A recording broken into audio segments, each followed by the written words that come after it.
normalerweise zeigt das auch jetzt noch den Preis. Das ist gut, dann im Notfall mal hingehen und einfach mal über die App den Cache vom App löschen. Cache und Data. Im Notfall muss ich dann einmal neu einloggen.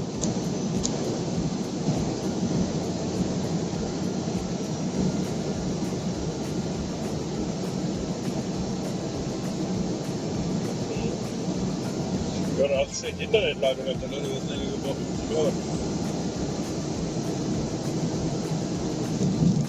Soll vorkommen, habe ich mir sagen lassen.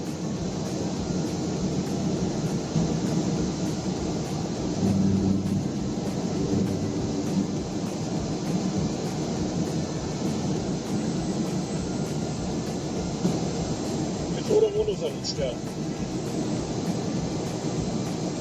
Kennst du es nicht?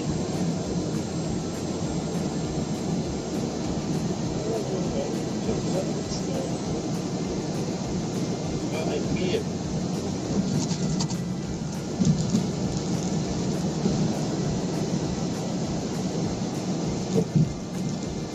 Gut, ich guck mir mal nach. Jetzt muss ich mal in die andere Leitung springen. Bis später. Ja.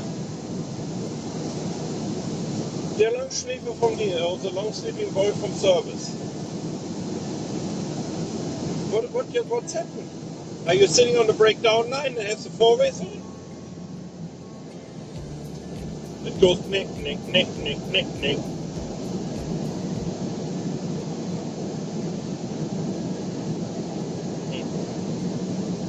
Yeah, you see, I make it to Corbin.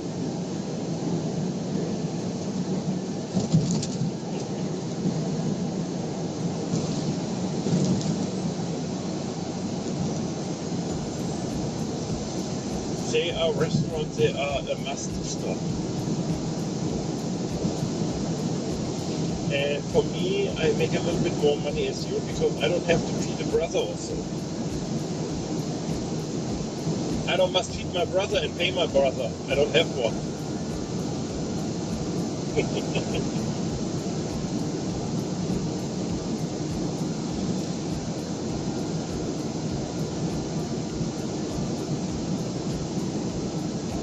Brisket, pork, garlic bread, all the good things.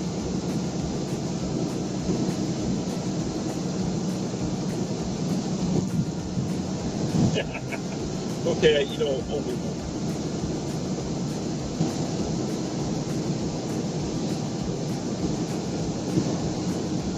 9 miles per gallon.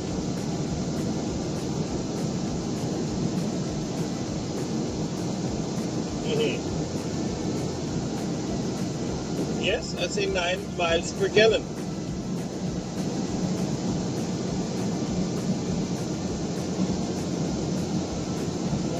I'm going to the loading place who is extremely dog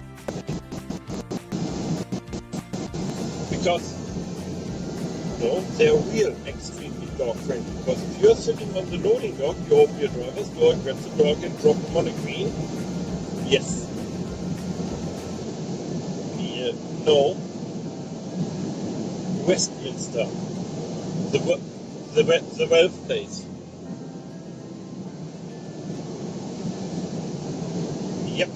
And directly beside the loading dock is a dog green with a poopy bag dispenser and a poopy filled dog bag poop trash can.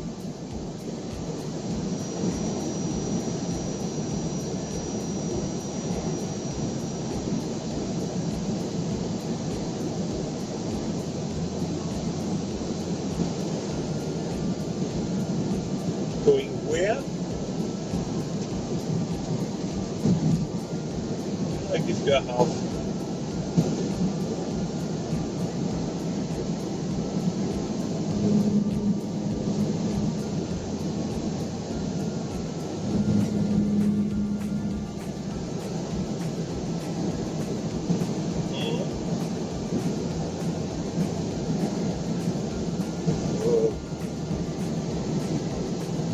Where is fucking Highway 11?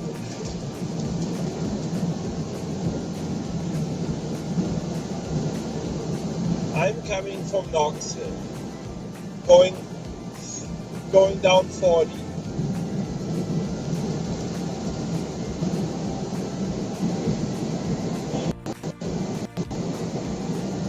$74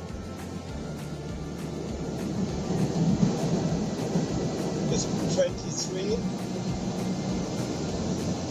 and then later it changed to 76.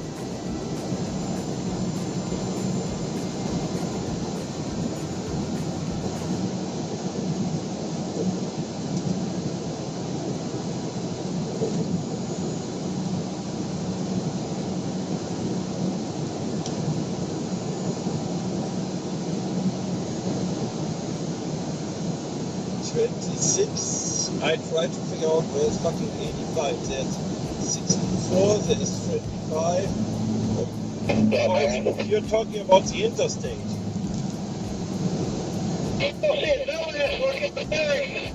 Shut up. I tried this way once. It is way longer from the time. So it is definitely more time. It is way more miles.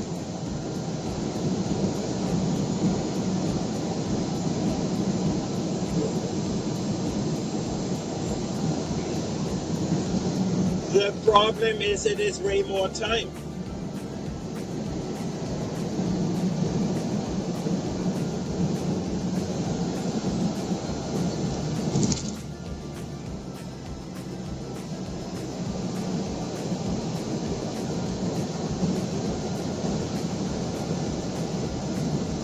Stop.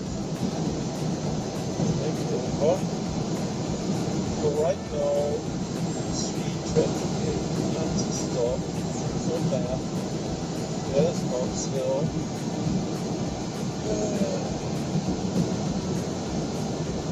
Oh.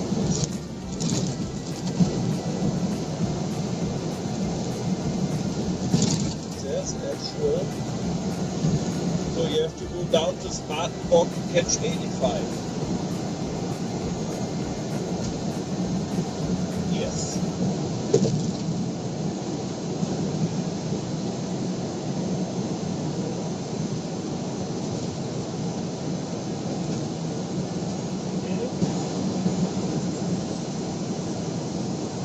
It is a half hour more and over 400 kilometers.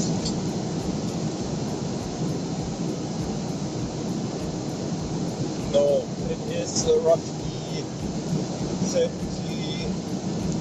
80 kilometers longer, and it needs roughly 30 minutes more time. I would have this 30 minutes alone. And in a team truck you can do it, but not as a single driver.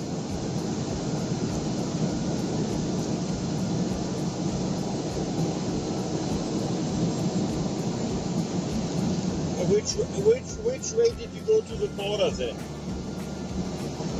You're talking from outbound, huh? From going back to Canada after pickup.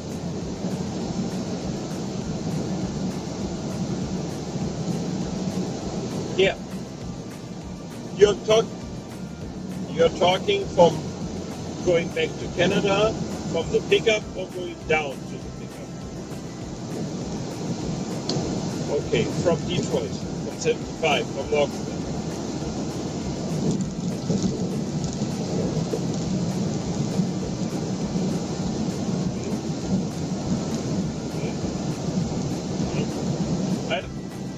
I'm not drunk, I don't drive overnight. 11 tomorrow pickup.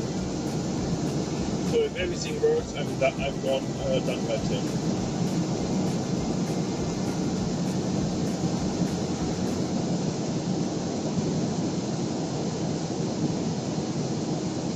What are you doing?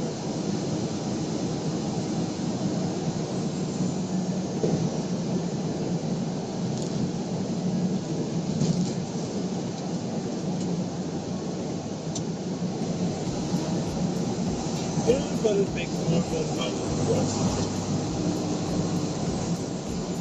I say it makes more and more fun to drive. Yeah. I get more and more adjusted to the behavior of the truck, to the fuel pedal acceleration, to everything in the truck. Yeah.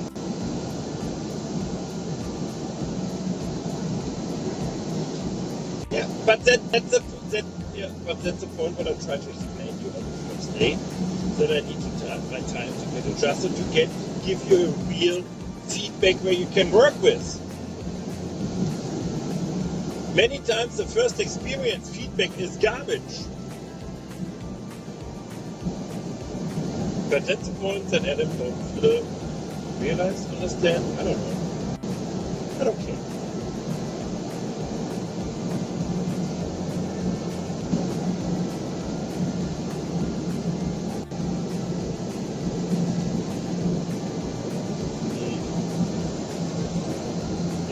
Especially with the air ride. It needs time that you get the feeling in it, how it is reacting on the bumps and so, how is the final really the ride by it and so.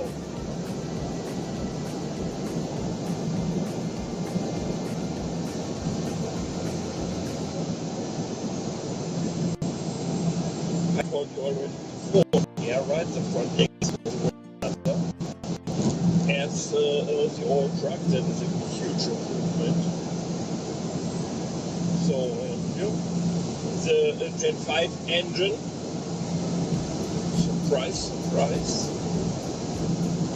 but that will be another point together with the ends. They're bringing really better the power to the road.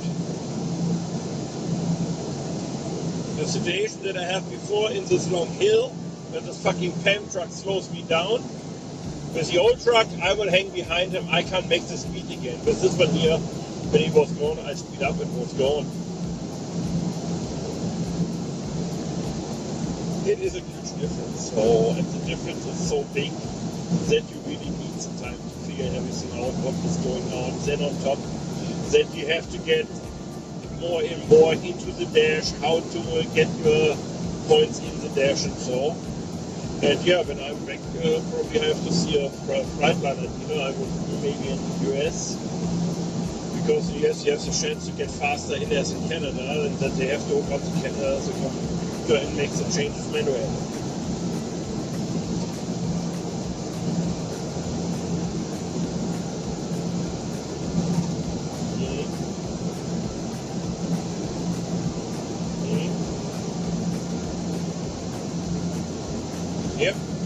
Yep, because we paid already for it.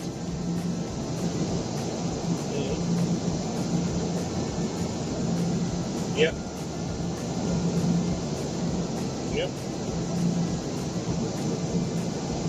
And this problem is known since April.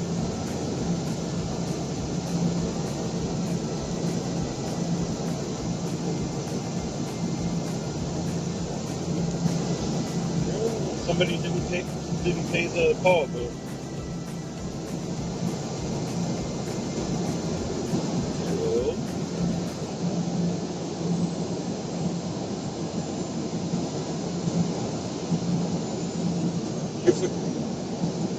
Not yet. You are, yes. You didn't pay the power bill from the headset, that's okay.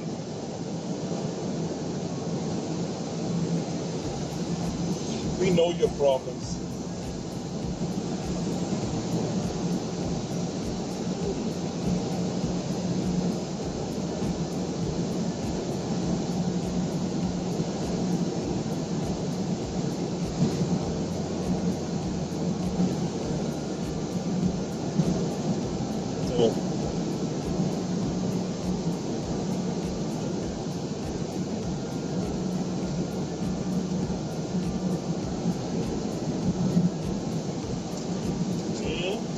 Oh yeah.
set it up. Jesus, why I know the Volvo dealers are on the right side as the exit.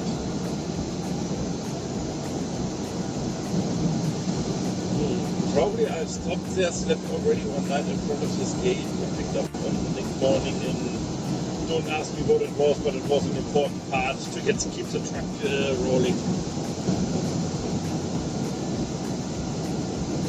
Something was broken and so on. I make an emergency fix to get to the dealer and walked in the morning to get the part. But I can't remember where it was. That was a red Volvo. Don't ask me ask me which company it was, which vehicles was on or so. I remember only the dealer and that I slept there in front and walked in the next morning to get the parts. Yeah. Then for the red one in Wisconsin, I slept one night by a dealer. In the morning by 7 o'clock when they opened the doors, I walked into the parts department, grabbed the blower motor for the dash, for the front, walked out, ripped the old one out, put the new one in, put the old one back in the box, walked in, hey, can you put it for me in a dumpster? And the shop manager and the service manager looked at me, you don't put the new one right in right now. I said, yes, why? I ripped the old one out and put the new one in. It is 7:35. I say, yes, and what's the problem? Okay. I say, yes, I know. If I work for you guys as mechanic, you will fire me ASAP because I'm too fast. They looked at each other and laughed their ass off. I think Volvo has set up in the system 2 hours for the job. And I have it done in 30 minutes.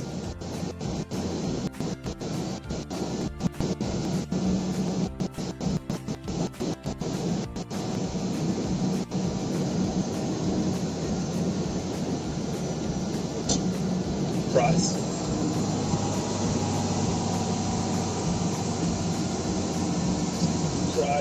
Some small stuff.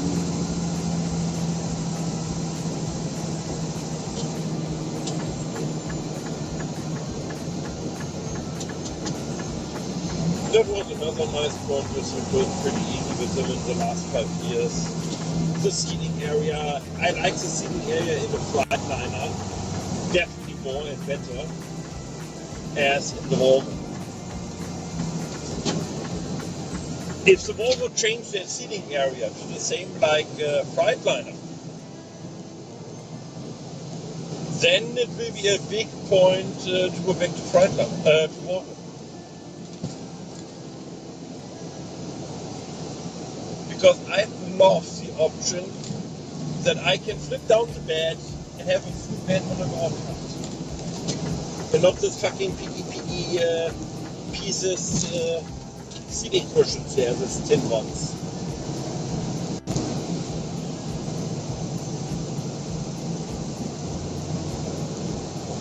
So that is a big point on it. Storage, still Volvo way ahead. You can't beat the Volvo, you can't beat the Volvo with the storage room that you have in the truck.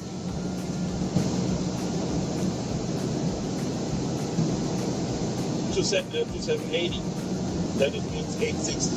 Compared to the 780, that is now the 860.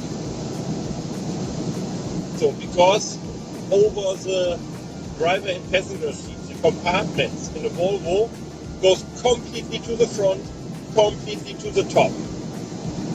There's a normal door on it. Then on behind the shelf, behind the seats, they go up to the top. They have real doors on it. This airplane swing up to the top compartments. They're looking nice, yes, but they are plain garbage. I don't know which version you have. If you have the old one, that it is completely flat on top, Or did you have already this frame on top?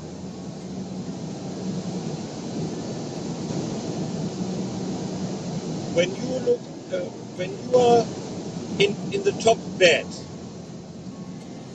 and look on the compartment of the storage, is it flat? Or is there a frame around with a hole where you can put a box in so that it won't fly off? So I have this frame, and the old one I didn't have the frame. So if you like to put a box on top for storage, you have to put a 2x4 under or so that you can open the compartment door still. That is the reason why by the new one this frame is there and why the frame is so high.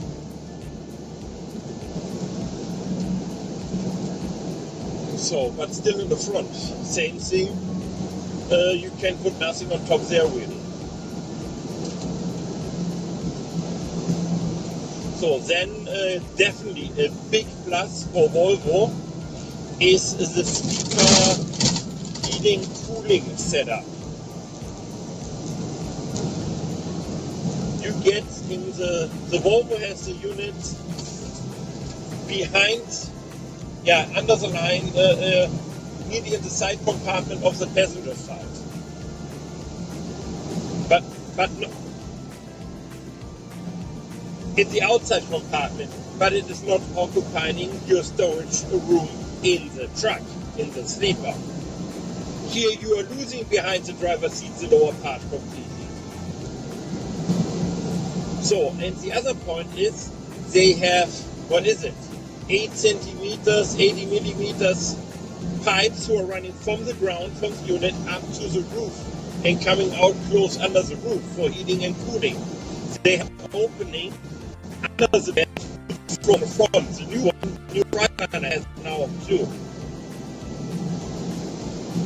You know where I told you to put the filter in from above the cooking stove, from the dust collector? So, at this point now the new one, my one here, the filter is nearly, you push it nearly straight in. He has a complete new position. And on the lower point where the old one was sucking the air in, they have an air outlet now there. So they are blowing the cold air on the floor or the hot air in the winter on the floor too. Because in my old one, or probably yours is the same one, when you get up in the winter in the morning, the floor is frozen. Doesn't matter if the bunk heater is on or not.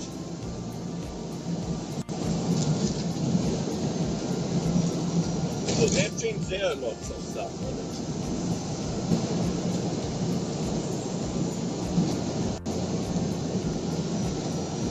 So they make a little bit improvement on it, but on the major points like storage, they're still loose. So it's still the bullshit with Freightliner that you can put the truck on circulation air when you put the airstream on the windshield. How many times in the winter you have the fucking problem that you need real heat in the truck, but you have to keep the airstream on the window, on the windshield, to keep the windshield free?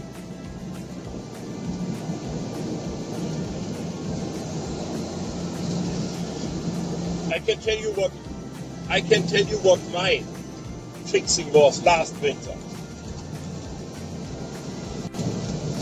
You know the small portable 110 volt personal space heaters? Size of a shoebox. That is what I have sitting in front of the driver's seat, front of the steering wheel on the dash, and blowing on the windshield to keep the windshield free, so I can keep the heat down to the feet or to the normal room to keep the circulation air on. Because in this moment, when you take the circulation air out and you're sucking the air with minus 40 in, you're freezing your ass off in the truck. That was a huge nightmare.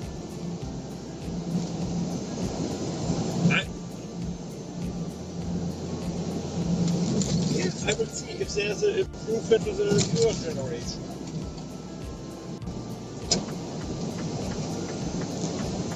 Guys, what are you driving here for a bullshit?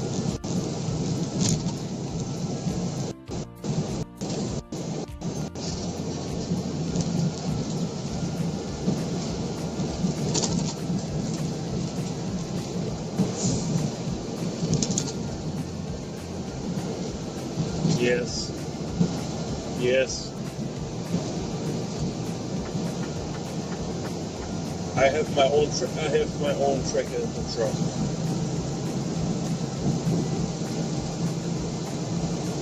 Yep. Yep. But when I checked the location yesterday, it shows me the truck is in Toronto forward.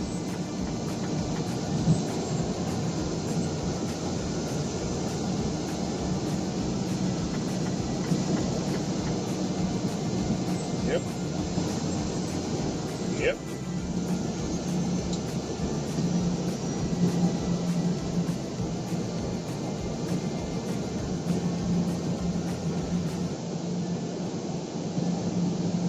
No. That's the reason why I got my own hardwired tracker in the truck. And I give you easy 2 hours to find them. If you find them, I pay the steak. If you don't find them, you pay the dinner.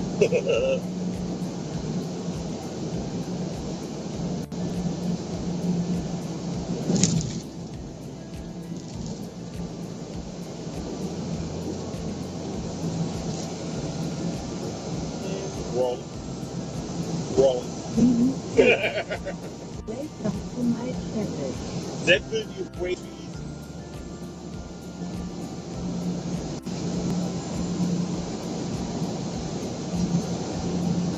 Trust me, it won't be so easy. It cost me already 30 minutes to get it back in space, and I know how to get it in hooked up.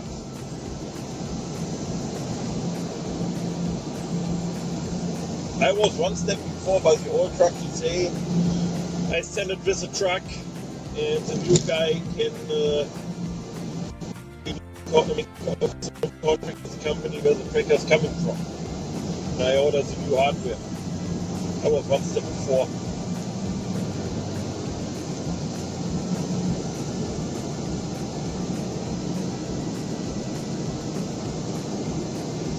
I love it if guys who get paid for it put these trackers in.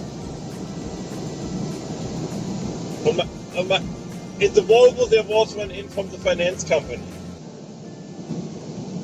I opened the breaker panel, the fuse box on the Volvo, because I need power for something, and I think, oh, what's that for? A nice red flashlight. Who's flashing there? Hi, hi, hi, all couple seconds. So, and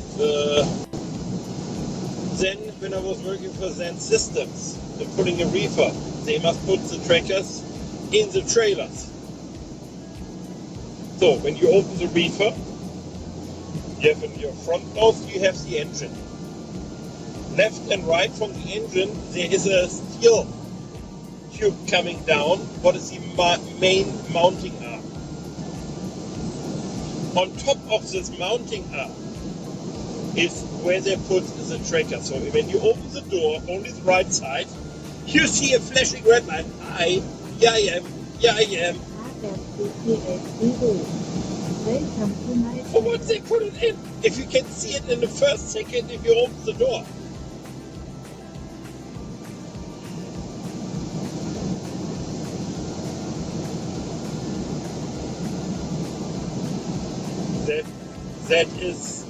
That is above the CB radio, the light that you can take up.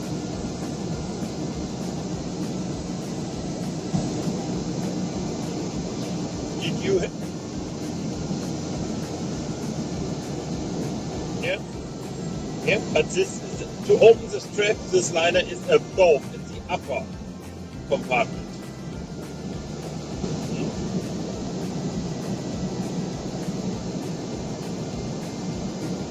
I never tried.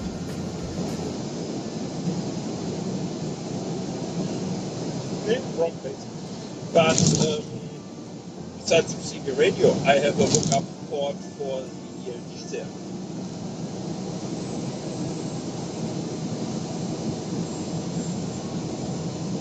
At the moment on the old position, and I'm waiting on call if he and gets a new cable. Yeah, because the camera cable is only pushed in around the windshield at the moment. And then the same that the cable comes up from the service port in the foot area. Besides the dash, beside the A-frame, and then I have the unit sitting in the corner by the windshield. Not like you at the door where the cable gets always bended. Temporary solution times how long? A half year now?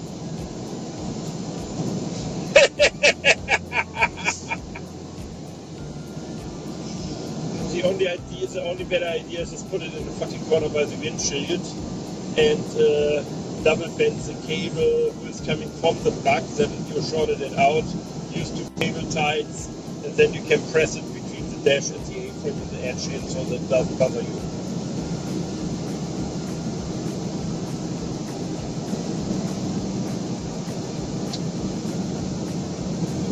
Yeah, I don't care. I don't care. I have, I put the whole, in the last truck I have it the most time in one of these yellow cleaning racks was laying in the corner there. So at this moment you can't really see it directly from the outside, and I have a newer cleaning rack on top that I need for my glasses or so. It doesn't bother me if it's laying around there. In front of the steering wheel I have my paper punches and my stamps. I have to change my second stamp. I figured out yesterday because my stamp says truck number 222.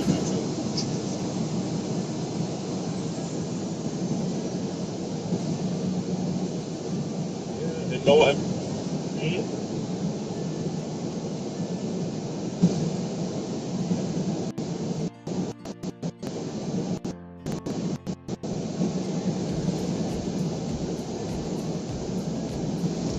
It says arrow on the arrow, arrow from aerodynamic on the dash.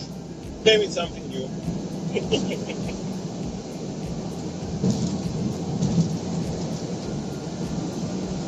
Yeah, he is doing pretty low on the road.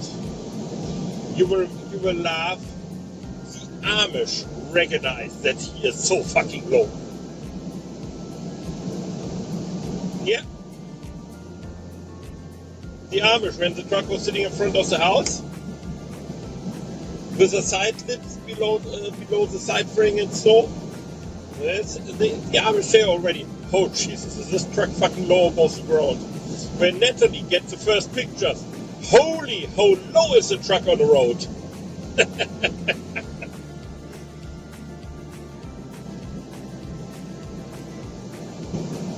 No, they don't. This truck doesn't come with it, and the whole mounting is not on it.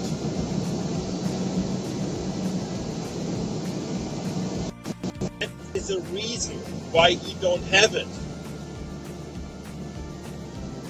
With the low pro tires, and that the truck goes down an inch. In this moment, when you are driving 80, this fucking thing will be already on the ground probably.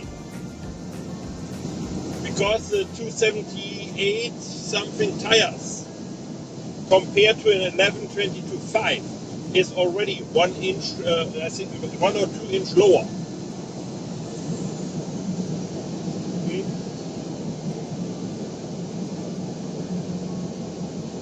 I don't think so.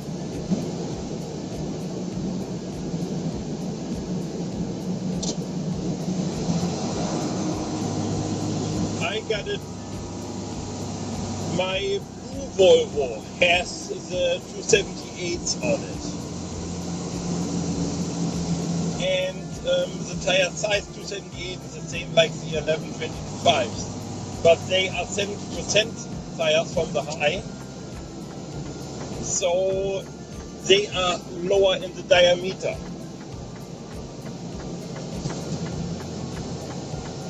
Yeah.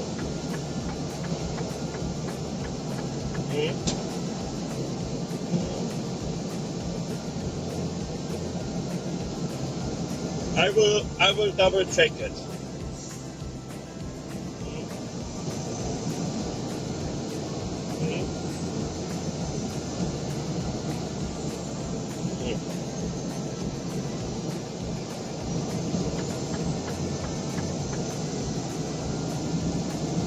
When I compare it with my Volvo, when I changed from this, I don't know if it was 285 or what, it's too many years ago, to the 1122s, I was shocked in the second when I realized that they are not the 1122 tires of the truck. I didn't check them before. And then I put the new tire beside the old tire, and the new tire was 2 inches higher. Oops! Oops! I looked a little bit crazy out of my clothes in this moment. And that's why, yeah, but that's the point why they don't put the slip on it, because if you take just 1 inch while the tire's high, plus the inch that the air ride goes down, in this moment the plastic lip will hit on the tiniest bump in the road.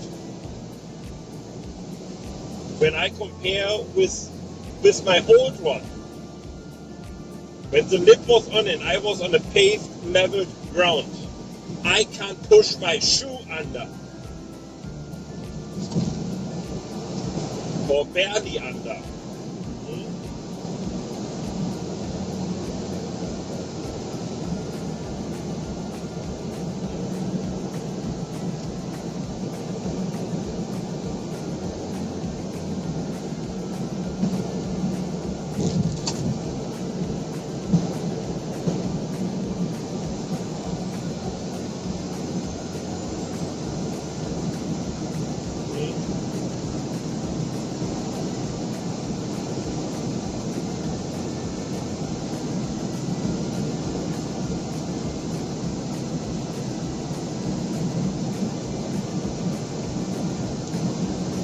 That is up to the next 2 digits. And 275-70 is, I think, the same like in 295 dash, yeah, something like that.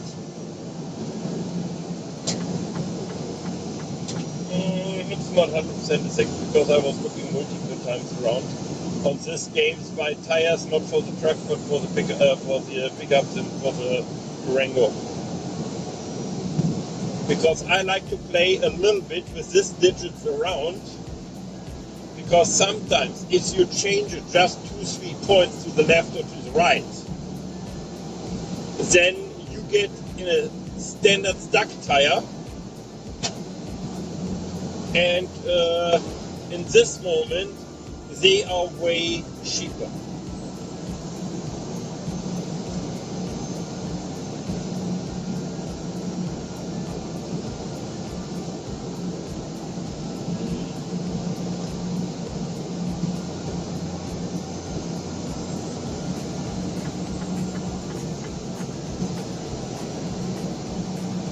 So the last tires that I was getting for the cars, I ordered them from BC.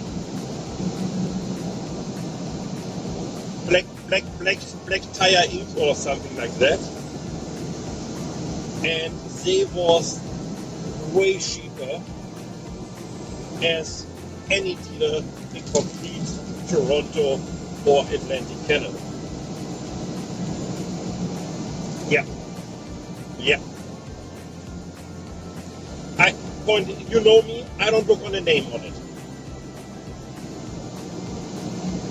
I don't care if they say Michelin, Goodyear, Bridgestone, or Hayabutaki. Or some syrup on the sidewalk. I don't care on this one. I give a shit on that. Yeah, but no, where I'm looking on it is the tread. What for a tread, what for a profile is on it. Because we never ordered normally summer tires for the cars. Yeah, the speed index. That must be fit up at the speed and the rate index. This both must fit. So, and then that diameter and so fits to the rim. So that is point where I'm looking on, but on the rest I'm moving left and right and see what we get for which size we get a good price on it. And then definitely extremely important for us is the tread, the profile on it. Because I get only winter tires who has a big roofers and the fine, like the tread what we got here on the Michelin tires for the trucks.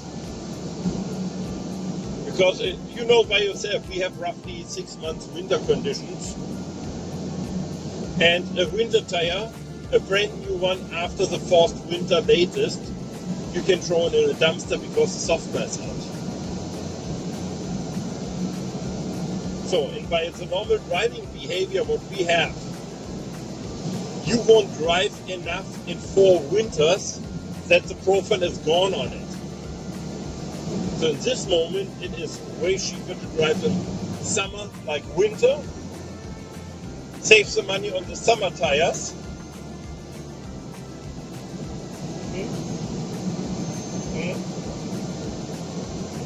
Yeah.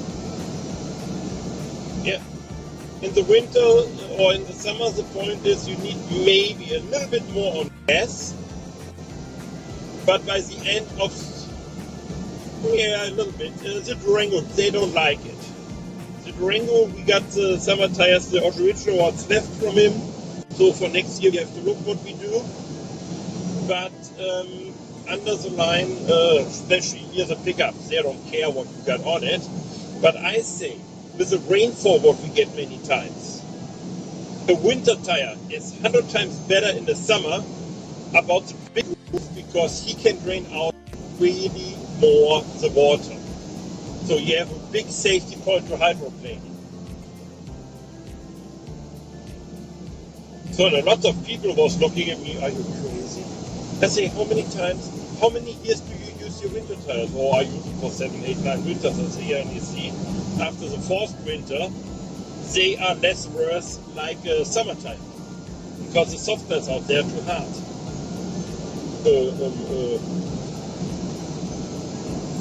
But they don't care. They don't go behind.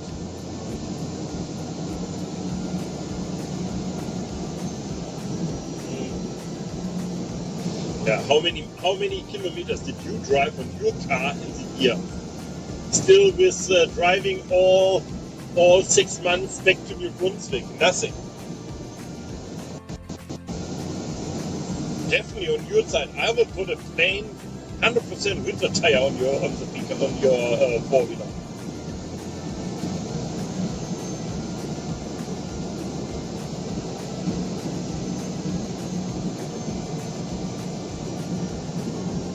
So for you with 2 guys, it definitely makes sense to drive for.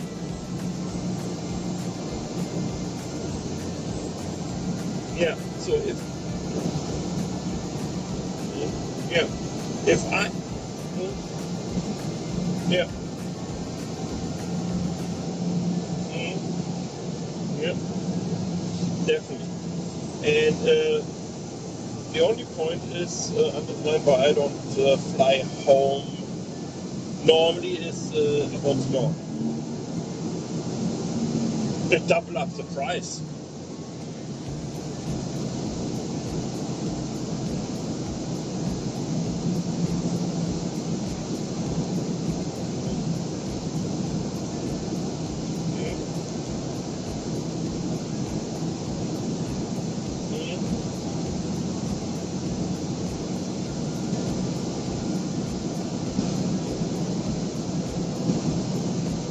No, all weather is more towards summer.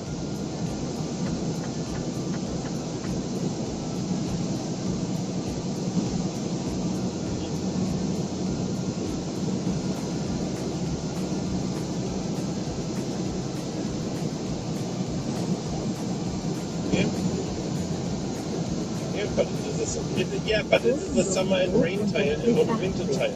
If you come in the wrong state, you will get a ticket, a huge ticket for it. Yep.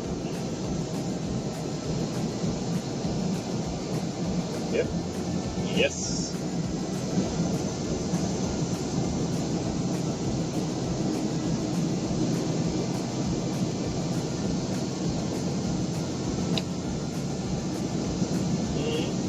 Yep. But these tires don't show it normally.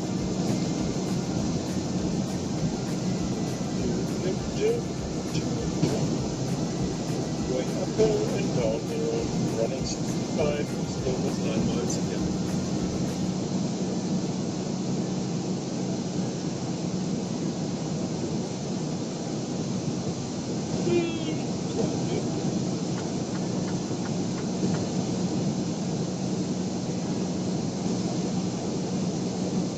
Come on, I'm driving only 60. I was driving yesterday only 60.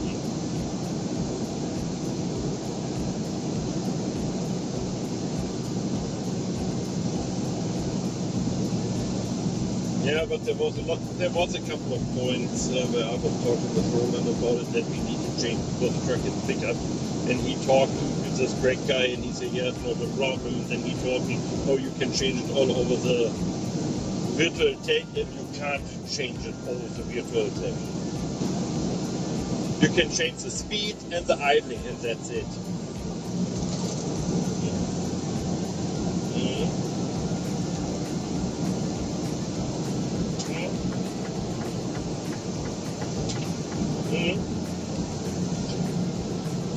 Very easy. You have an upper and a lower temperature. If you set them both, let's say the lower one to 24, the higher one to 25, then normally your truck is supposed to be not to shut off by himself. That is the time between the lower and the upper temperature. That is the temperature range where the truck is supposed to be to shut off, to save fuel and blah blah blah blah blah. So, but if you tell him 24, 25, then the truck is supposed to be idling the whole time.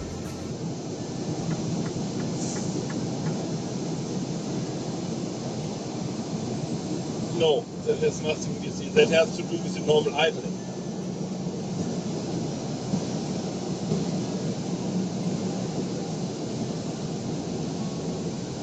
Normally, is the newer trucks by the company drivers, there's a temperature range from plus 10 to, let's say, plus 30, where they can't idle the truck. Because an idiot with a tire around the neck says no, that is a temperature range where they don't need to idle the truck. They can open the windows and blah blah blah. So, but if you see the last days here with the heat, then you need to idle the truck sometimes on the daytime too. So with this one, if you set them to 24 to 25 or something like that, in this moment the computer don't block the truck from idling because it's the wrong temperature. So then you have to set up probably the idle counter, you have to set up higher. My one shuts off after a fucking minute. Or I have to put them in a sleeper, full blower, full or minimum temperature, absolute minimum, and then I have to put them in the comfort mode. Yep.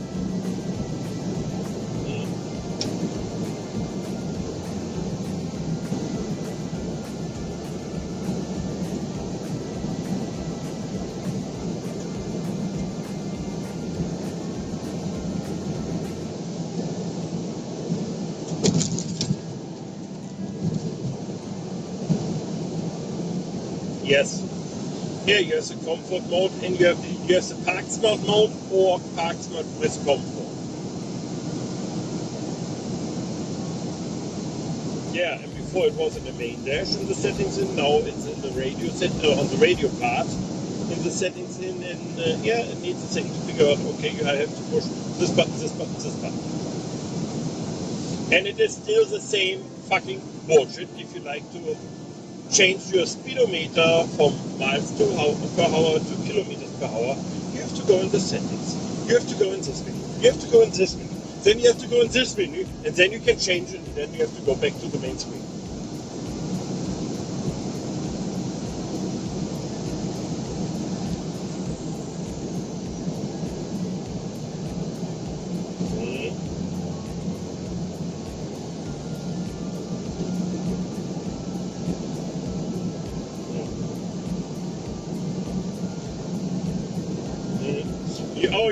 You mean on the radio under the star of the favorites. That's right, but I can't add a new favorite because the fucking stupid thing is not updated by the dealer.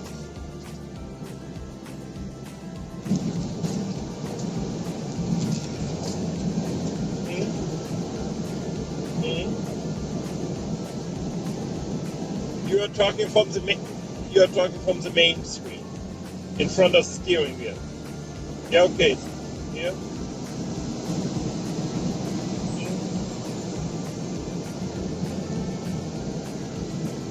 Did you have ball screens like me? Yeah. Okay. Then forget it. What you have, it is here completely different. The only thing what I got in the main screen, controlled by the left hand, is the cruise control over and under speed with 3 options.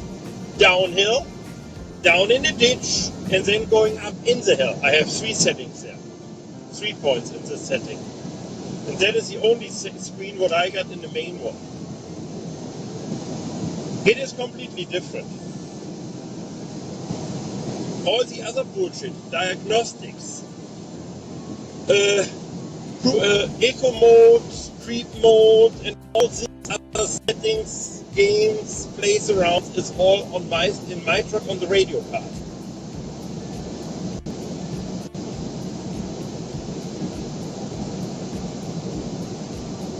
Yeah, but that's a completely different screen. That is right. That is to do with the right hand. So, and I think you have the wheel buttons with up and down, left and right for the menus on your steering wheel. So, and I have this fucking touch button in the middle. No, it's not a nipple, it's a flat one. And you have to pet him. You must pet him to the left, to the right, up and down. So the screen will moving in this direction where you need. Yeah. And that was the option. I was searching this option, how to do it to get in the menus into this freaking truck and so. On the way from Moncton, I figured it out by mistake or by playing around on the buttons with the fingers. I don't have a button anymore on this truck here for shutting off the high beams or the drive lights for a second. Yeah, you know the button where when you push them, your headlights going off to signal the other driver you can come over. I don't have it.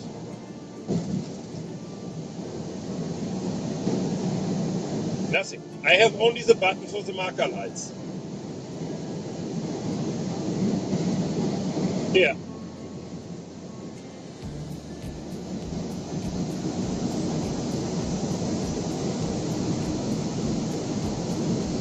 No, you don't have the button for it. On the left hand, I have cruise control set, plus, minus, and cancel. On the left hand, I have plus, minus, I know, and the cancel. On top, in the middle is step backwards in the main screen menu. Then this double menu where I can go when I'm driving in this up and downhill settings. and the marker light flasher. That is on the left. On the right hand, starting by 12 o'clock again, the button for step reverse in the menus. On 1 o'clock I have volume up, by then under the line it goes down to 3, then from 3 to 5 is volume down. Then on 12 o'clock I have the mute button. On 8, hang up the phone, and on the top corner then by 11 pick up the phone or speech control for the phone. And then there is pause in the middle, this OK button that you have to pat to go up, down, left, right in the menus. Trust me, it will be fun for you on the first 1-2 days when you sit in a truck to figure out how is fucking what working here on the steering wheel.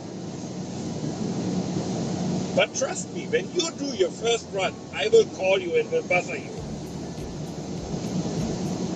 Then you maybe realized why I was so pissed on this day on you.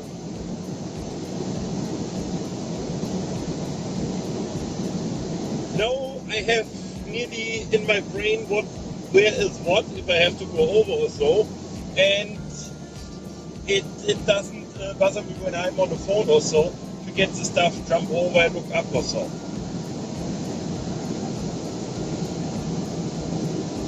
On the main screen you have always the RPMs and the speed on it in the middle, big.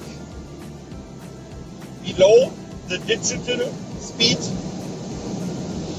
the overall mileage, which gear, which transmission modus, and then down by 5 o'clock we have 2 bars with the air pressure.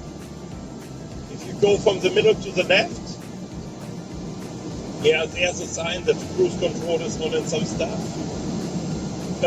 Then you have the flat 2 lines for fuel and depth. And then there's a tiny lettering who says arrow at the moment, so that means that the truck is probably glued to the road. And then you have another big free area, and on top in the 11 o'clock corner on top you have the voltage on it. So, and on the middle of this speedometer RPM gauge, there is then the outside temp and the time. So, these 2 big fields on the left, on the right, you can control them and can change what he is showing you. But to do this one, you have to press the button to come in it.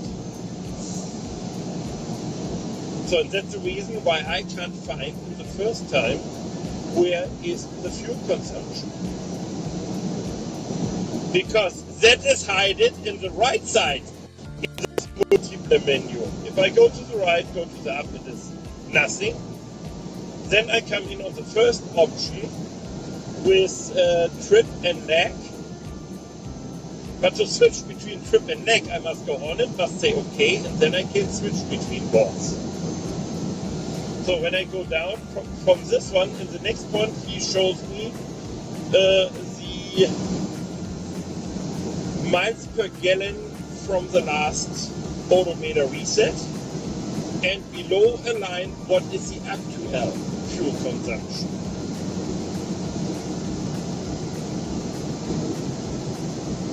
I have in the main screen under the line 3 screens. I can show you later today when I stay. Then we can go on WhatsApp and make a video conference and I can show it to you.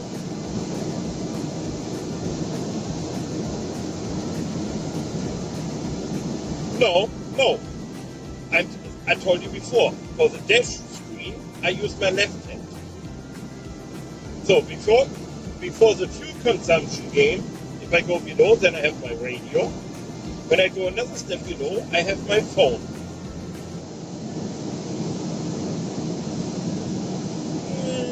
It sounds like overcomplicated in the first second. As soon you get adjusted to it a little bit, trust me, it's fine. So if I go over to the left part of the screen, So it's blank.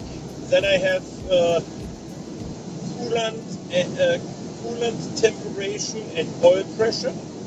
Next option is first and second axle temp. Yeah, I have to pat him down. He don't like me at the moment. So then I have oil temp and transmission temp. And in the last I have boost pressure and air supply pressure to the brakes.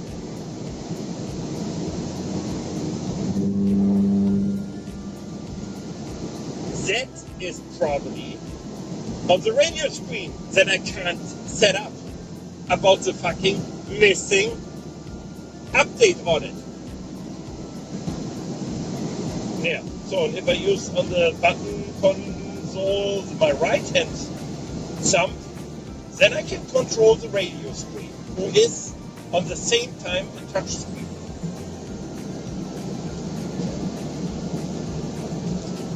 So then you have the touch screen on top, you control it over the steering wheel, and below you have the lineup for buttons as a shortcut to the signal menus. It looks crazy, it looks complicated, like an airplane in the first moment. That is what I was watching yesterday evening.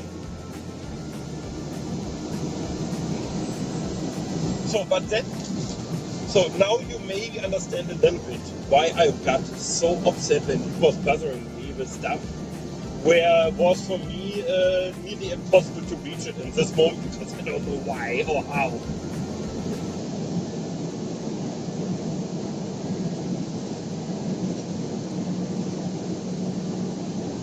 If you put it in the specs, trust me, I won't buy the trucks.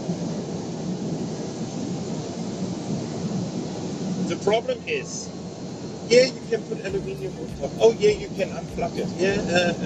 It is in the specs of the truck. If you have a bad crash, the upper side lawyer, he will get the specs and he will check it. And if he figures it out, you have tempered this system. It is a safety system.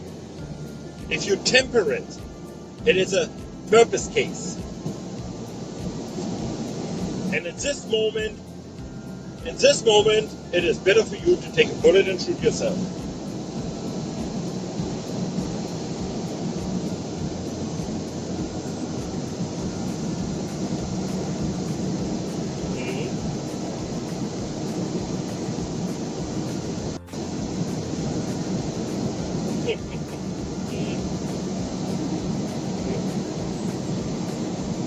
The side radar is already stupid enough.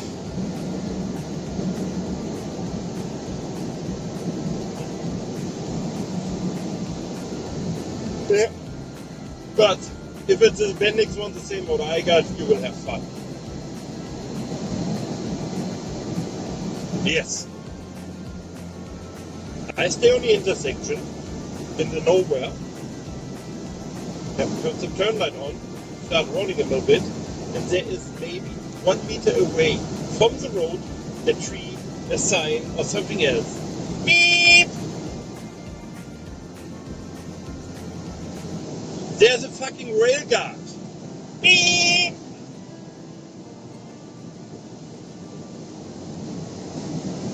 This thing is way overreacting.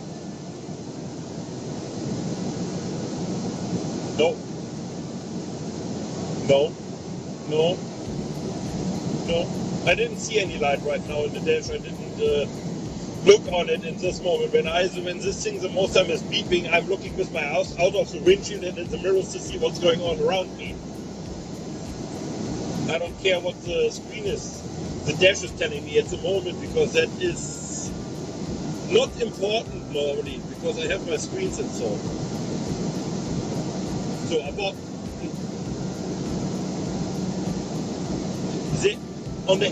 I have on the A-frame.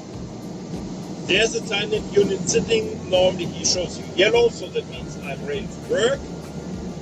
And when there's something that shows red, I don't know for what the first fucking LED is.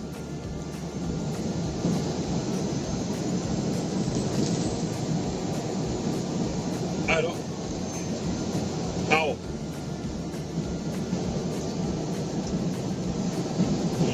Okay.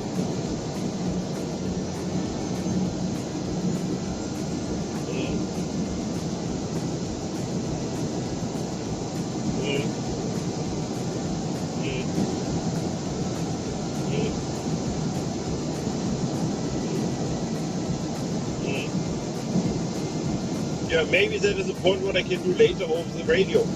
I have the new style Android phone. I can hook on the radio over USB-C. If I go on the special port, it will connect directly to the screen.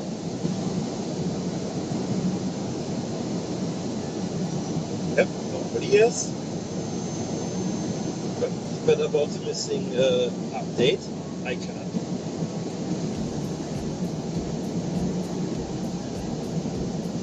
The whole ICCU5 unit is working only in the forget it. Let me see if I found the picture.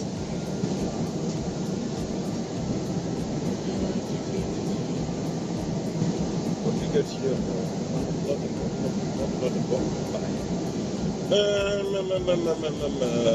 What's up? Oh, we don't need Gucci. We need Adam and the Ants.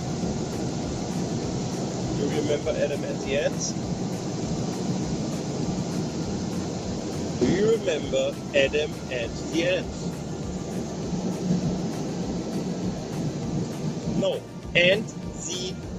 Adam and the Ants.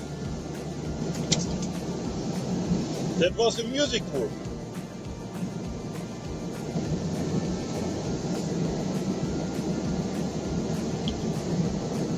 It's a long time ago when there was popular probably in the 80s or so. But I can't look.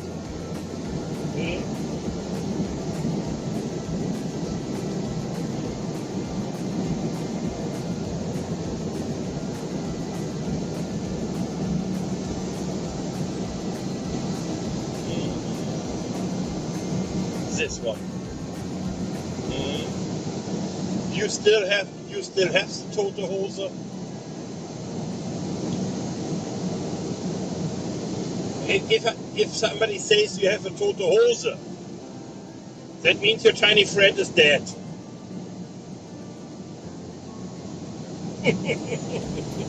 There's nothing going on in your pants. That is what Tote Hose means. So I sent you a picture. Read the text in the middle of the screen, if you can. Yes. That means that this unit is on the main firmware software. That is on the original software what they have, who was for testing or so, and who was never really updated to the original one. I don't know if they make bullshit in the factory and forget it or what, grab it out of the shelf and put it in or what. But definitely the dealer was supposed to be to check everything before he hand out the truck, and he didn't do it. No. I like to go to Google Maps. It shows you the map, yes, but I can't make a navigation on it, because if I go to the navigation, it is complaining blah blah blah commercial and blah blah this, and this is not a commercial navigation, and shuts the navigation off again. Yeah. That is a point that they have to change by the update. Or that will be probably changed with the update. Yep. Don't you think why I'm so pissed? If I'm so pissed, there's a reason.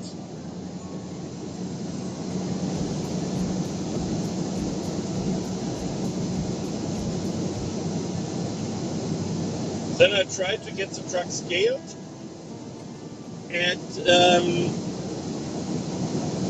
couldn't up at the scale when I was on the way to Detroit to get a ground weight from the tractor with the steers and with the drives. Fucking scale is disabled. Doesn't work. The DOT scale. That's the point where you can scale it for free.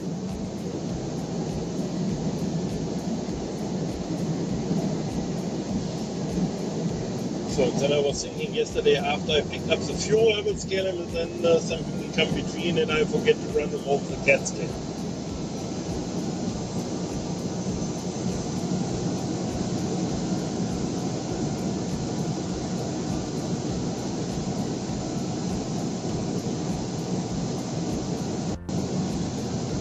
That is a point where I don't care at the moment about this one. But under the line, if we have heavy loads, then I will be more pissed and will kick his ass, the dealer, pretty heavy around. But the other point is I have to step back a little bit, don't kick him too hard, because maybe Roland will do another deal with him or so, and yeah. And they know each other, and yeah, then it goes back to Roland. That's the point where I have to be a little bit careful with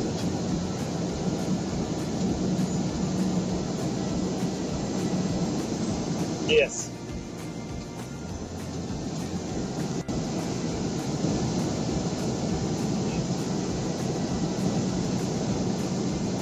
Oh, you don't have it?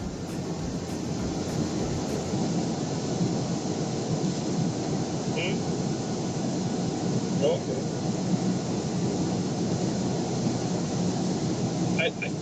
I don't have room for this one because I have the 3 turners for heating, cooling, and on top where you got the gauges, that is where this truck has the USB connectors in it, the 2. I have a data connector and I have the second connector where you hook on the phone or the tablet for the direct connection. No, not really.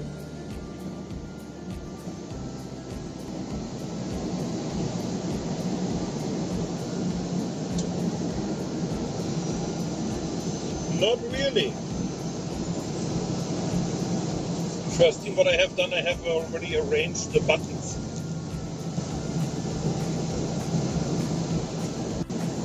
The buttons, the line of buttons. Yeah, I don't need the off button all the time. I don't need the light test button all the time. Because I can activate the light test over the remote control. Over the door lock control. So, and how many times you switch on the lights by your feet in the front? So, that is the 3 who runs completely to the left-hand side from the hazard button. So on the right from the hazard button, I got starting override engine shut-off, engine van, traction control, and the work light. On the 4 compartments, the next one, I got hill start assistant, dome light, the ambiente light, and the sleeper light. I have to go back to the store, to Walmart, and make sure that I get one of the rolls from the red tape where you fix normally taillights with it. You know what I'm talking about, which tape? 2 or 3 layers going on the dome light. The front.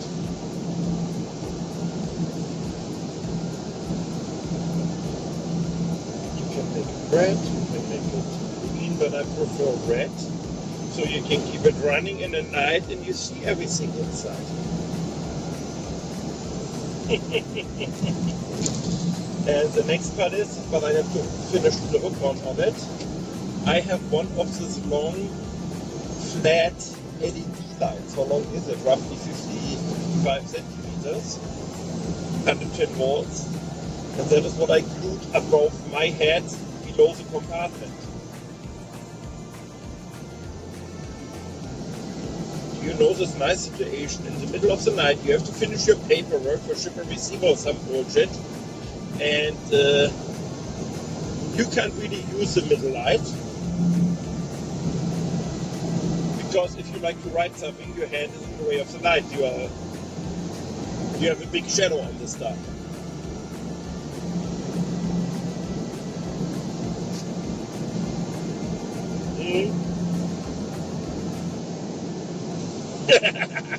Yeah.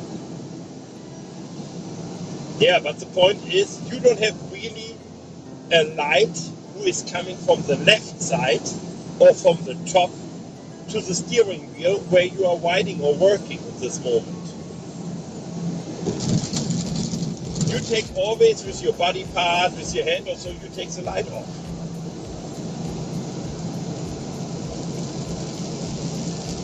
So that's the reason why I have this one there. So when I got the button, I can reach with the hand, switch the light on and off, but that one will get one of the Wi-Fi switches in.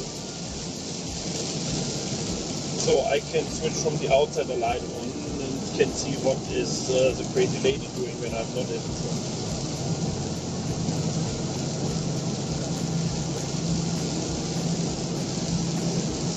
I think I have already a couple of room meters firewood for the winter with in the trailer also. Snoring like a hell. She is sleeping. She has a full body.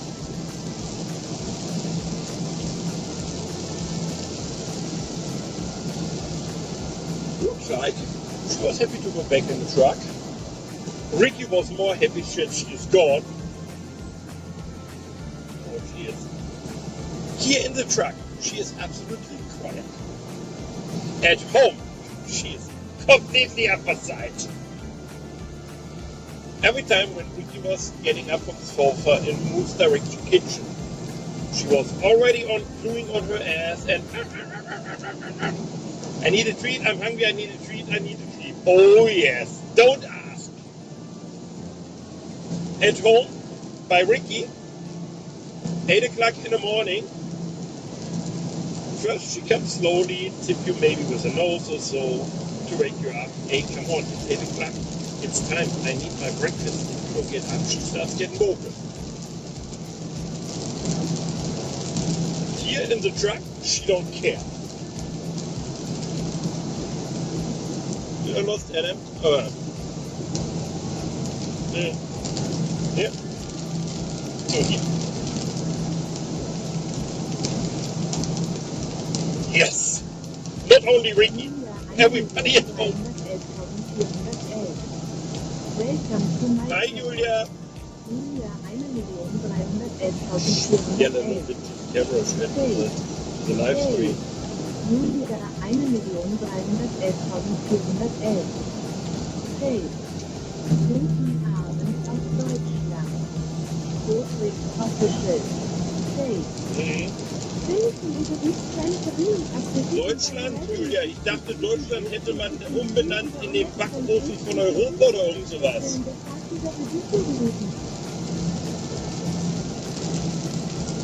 Yeah, but in Germany they get cooked at the moment pretty hard. We got at the moment 38 degrees Celsius in Germany. Yeah. I got a fucking school bus in my front. Okay, now he's disappearing. He has 3 rafter boats on the top.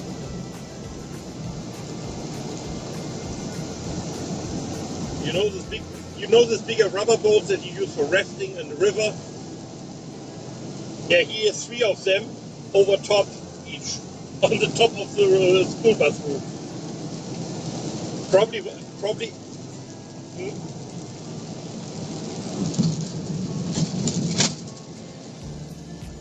No, that is probably they have the ceiling in what I can see. they use it for transport guys to the river here with the boats, and then they pick them up later down the river. It's a private bus. It's an old school. Ja, Julia, das mit Gewitter und Weltuntergang, das haben wir hier auch im Moment ziemlich böse, und sei froh, wenn du runtergehst, Südküste, Golfküste und so, Florida, die werden ja richtig gebacken. Die haben über 40 Grad da unten. Ja, dann have to keep an eye a little bit on the camera shake. On the live stream. Twitch.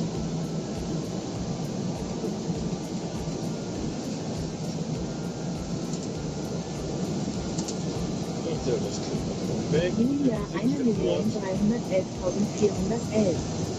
Hey, Klick on the link. Robot, willst du warm 40 Grad? Komm, Julia, ich fange schon bei 22 Grad an das Kotzen. Also, da sind wir hier jetzt 26 im Moment noch ganz ertragbar. Hey, hatten wir heute so 25 Igel, hast du mal geguckt, wegen dem Lied 36 Grad von Zweiraumwohnungen, aber in der Version von Rhythm del Mundo? Heute 37 Grad. There are some crying out in Germany. We got 40, we got 37. Okay, you got only 25 to 28. Oh. Gurkendockenbrot unterstrich 80. Hey, ja, habe ich. Oh yeah. Now you can watch the stream by yourself.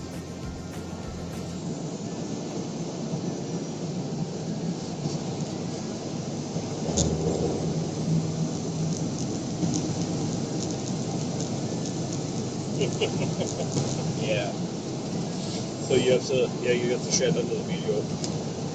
But you will be surprised when you go later down, when you swing westbound to the first US road, 76 or what it is.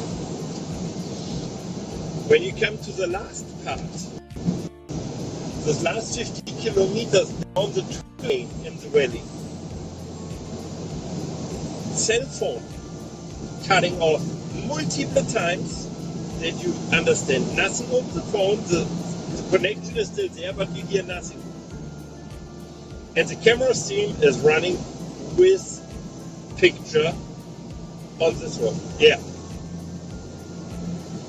I was so freaking surprised on this one in Ricky 2 that we have in this fucking valley connection.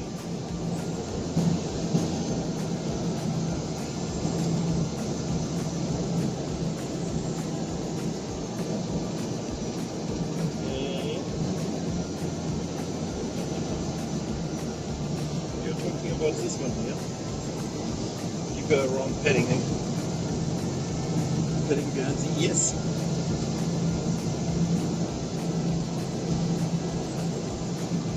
Da liegt ein Reifen rum.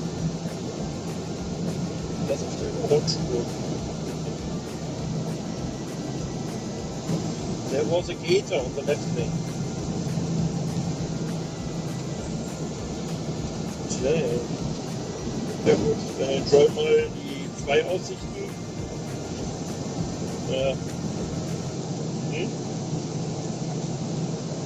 What is with the hood?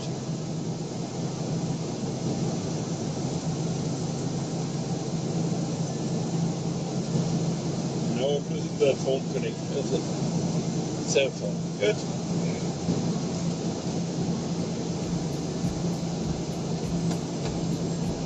Okay, kommen wir mehr zu euch rüber. Ich habe noch einen Kollegen am Ohr. So, ja, der hängt auch gerade mit einem Auge, glaube ich, im Stream noch mit drin. Telefonverbindung abgerissen im Tal. Kein Wunder. Das ist ziemlich tief, das Ding.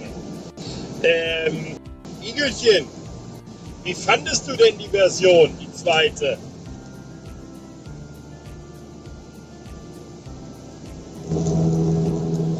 Ja. Und sonst, Julia, was geht bei dir denn so ab? Auch schon lange nicht mehr gesehen.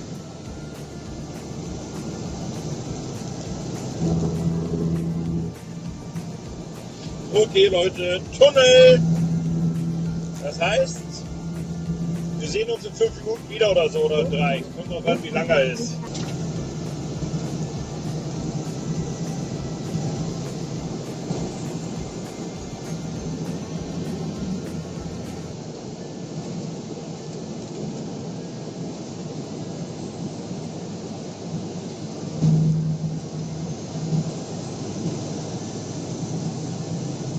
So, da sollten wir wieder da sein.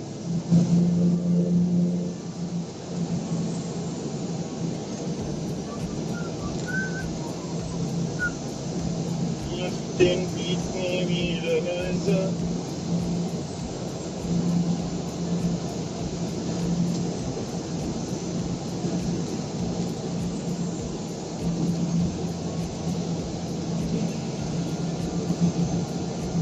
Ja, Bild geht raus. Ja, passt.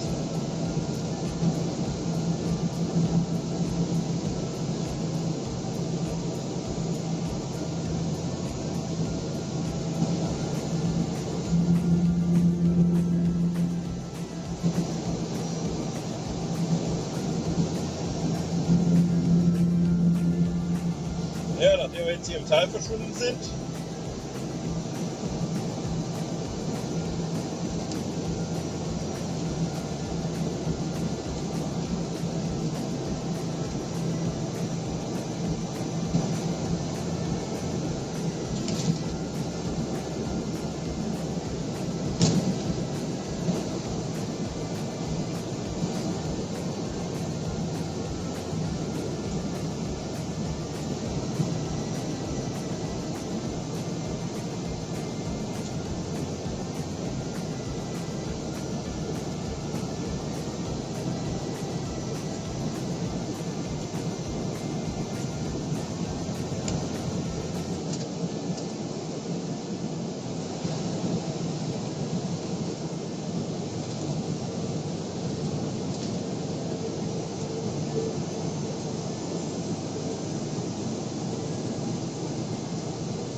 ja, so ist das hier. Das ist ein nettes Tal, was es hier lang geht. Deswegen ist auch 55 Miles, stellenweise sogar nur 50 Miles erlaubt. Ja, gespannt, ob wir den Kollegen gleich am Rand wiedersehen. Mit einem Partyauto dahinter. Weil die haben wir auch, ich weiß nicht wo, aber hier sind etliche Kameras. So, und hier ist auf der gesamten Strecke eigentlich absolutes LKW-Überholverbot. Der eine eben, der war extrem langsam mit Warnblinkern, der hat wohl eine Reifenpanne, dass das der eine ist. Der da die ganzen Reifen weggeschmissen hat. Jetzt gleich nochmal ein Tunnel. Das heißt, Tunnel sind wir wieder für wahrscheinlich eine Minute lang weg oder so, je nachdem wie lang der Tunnel ist. Und bis dann Starlink sich die Verbindung wieder rangezogen hat.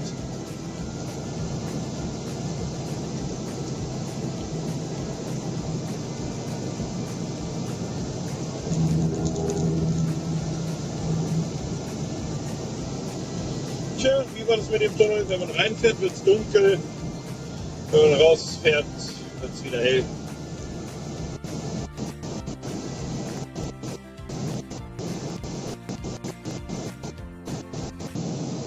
Ja, ging ja richtig fix.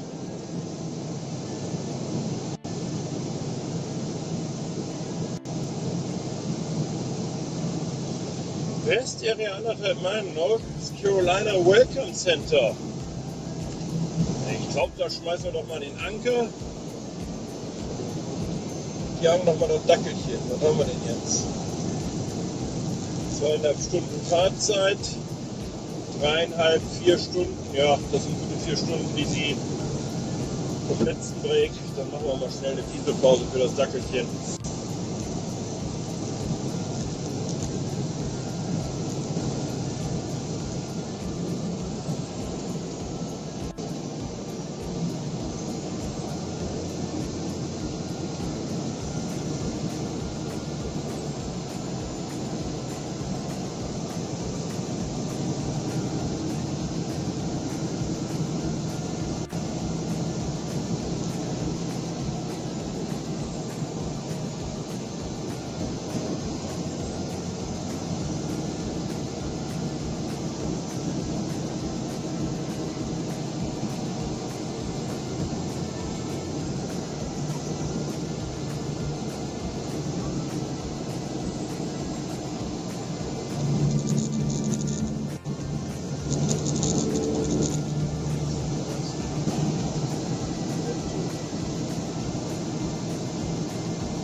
Stückchen. Wie schmecken das?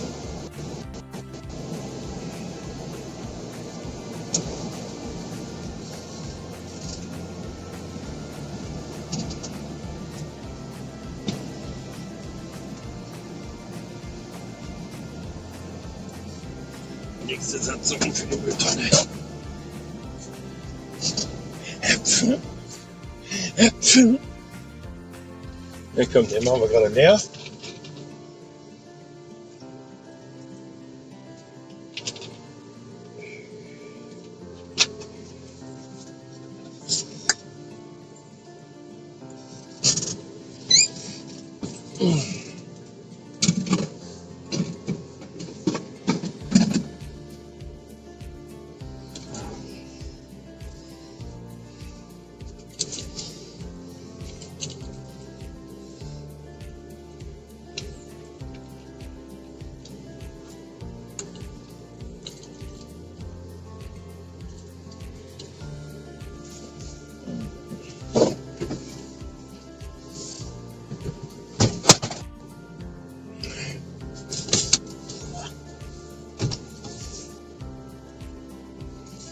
Letzte. Letzte. Muss man unbedingt einkaufen gehen wollte. Cola mehr.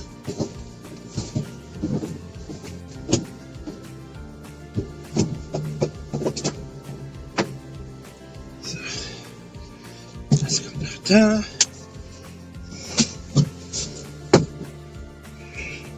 Tag, Fräulein. Miep, miep. Miep, miep.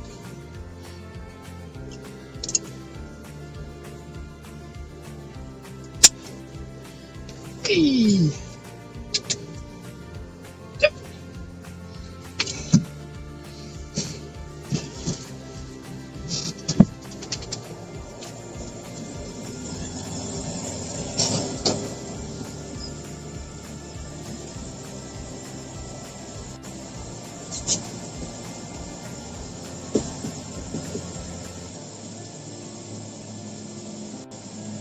Oh no.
7 Flip.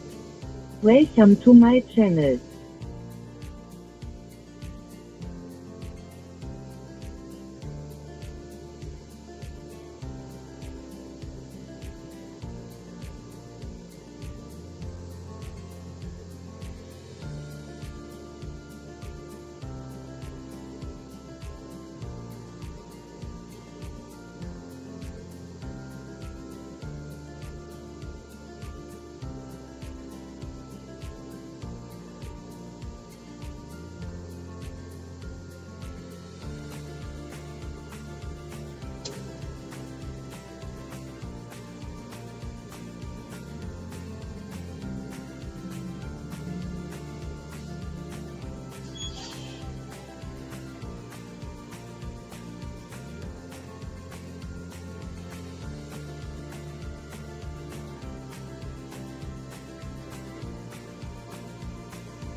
Fofo. Welcome to my channel.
Das. Schön kühl für dich. Kannst du mal abkühlen, aber gut gleich.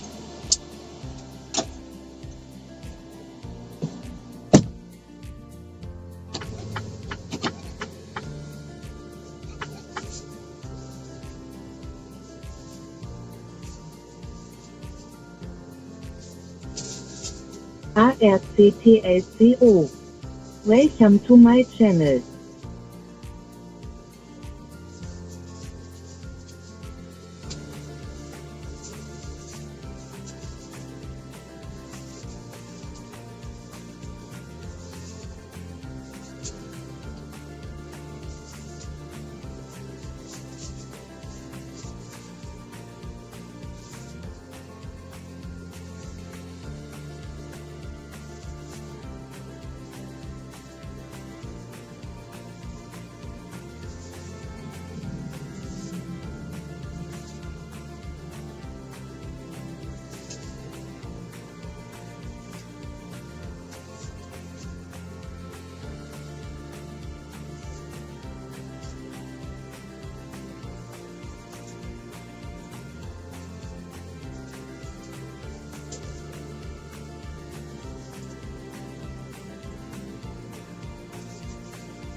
Jeppt.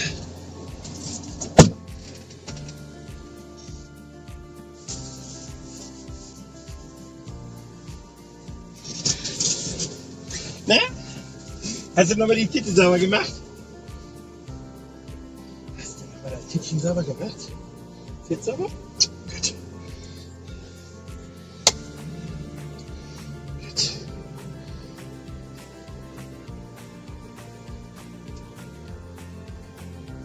Geh ab in deine Ecke.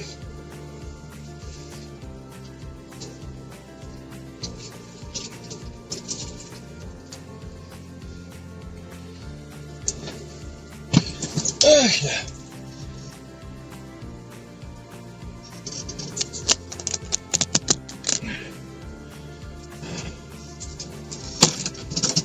Da ist er wieder.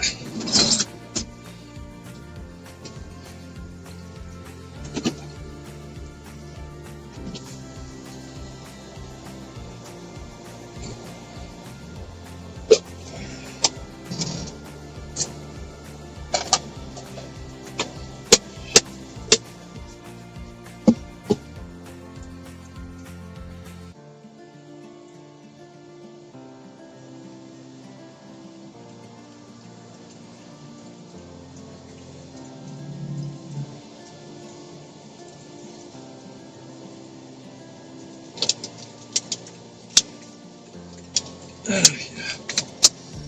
So, dann.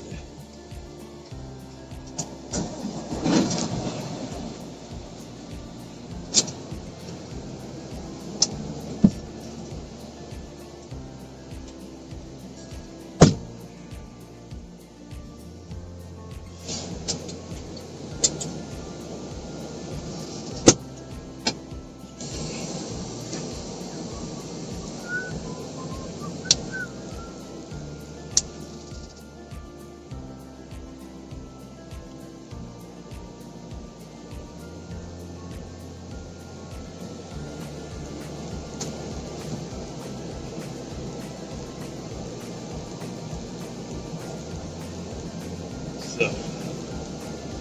Radio.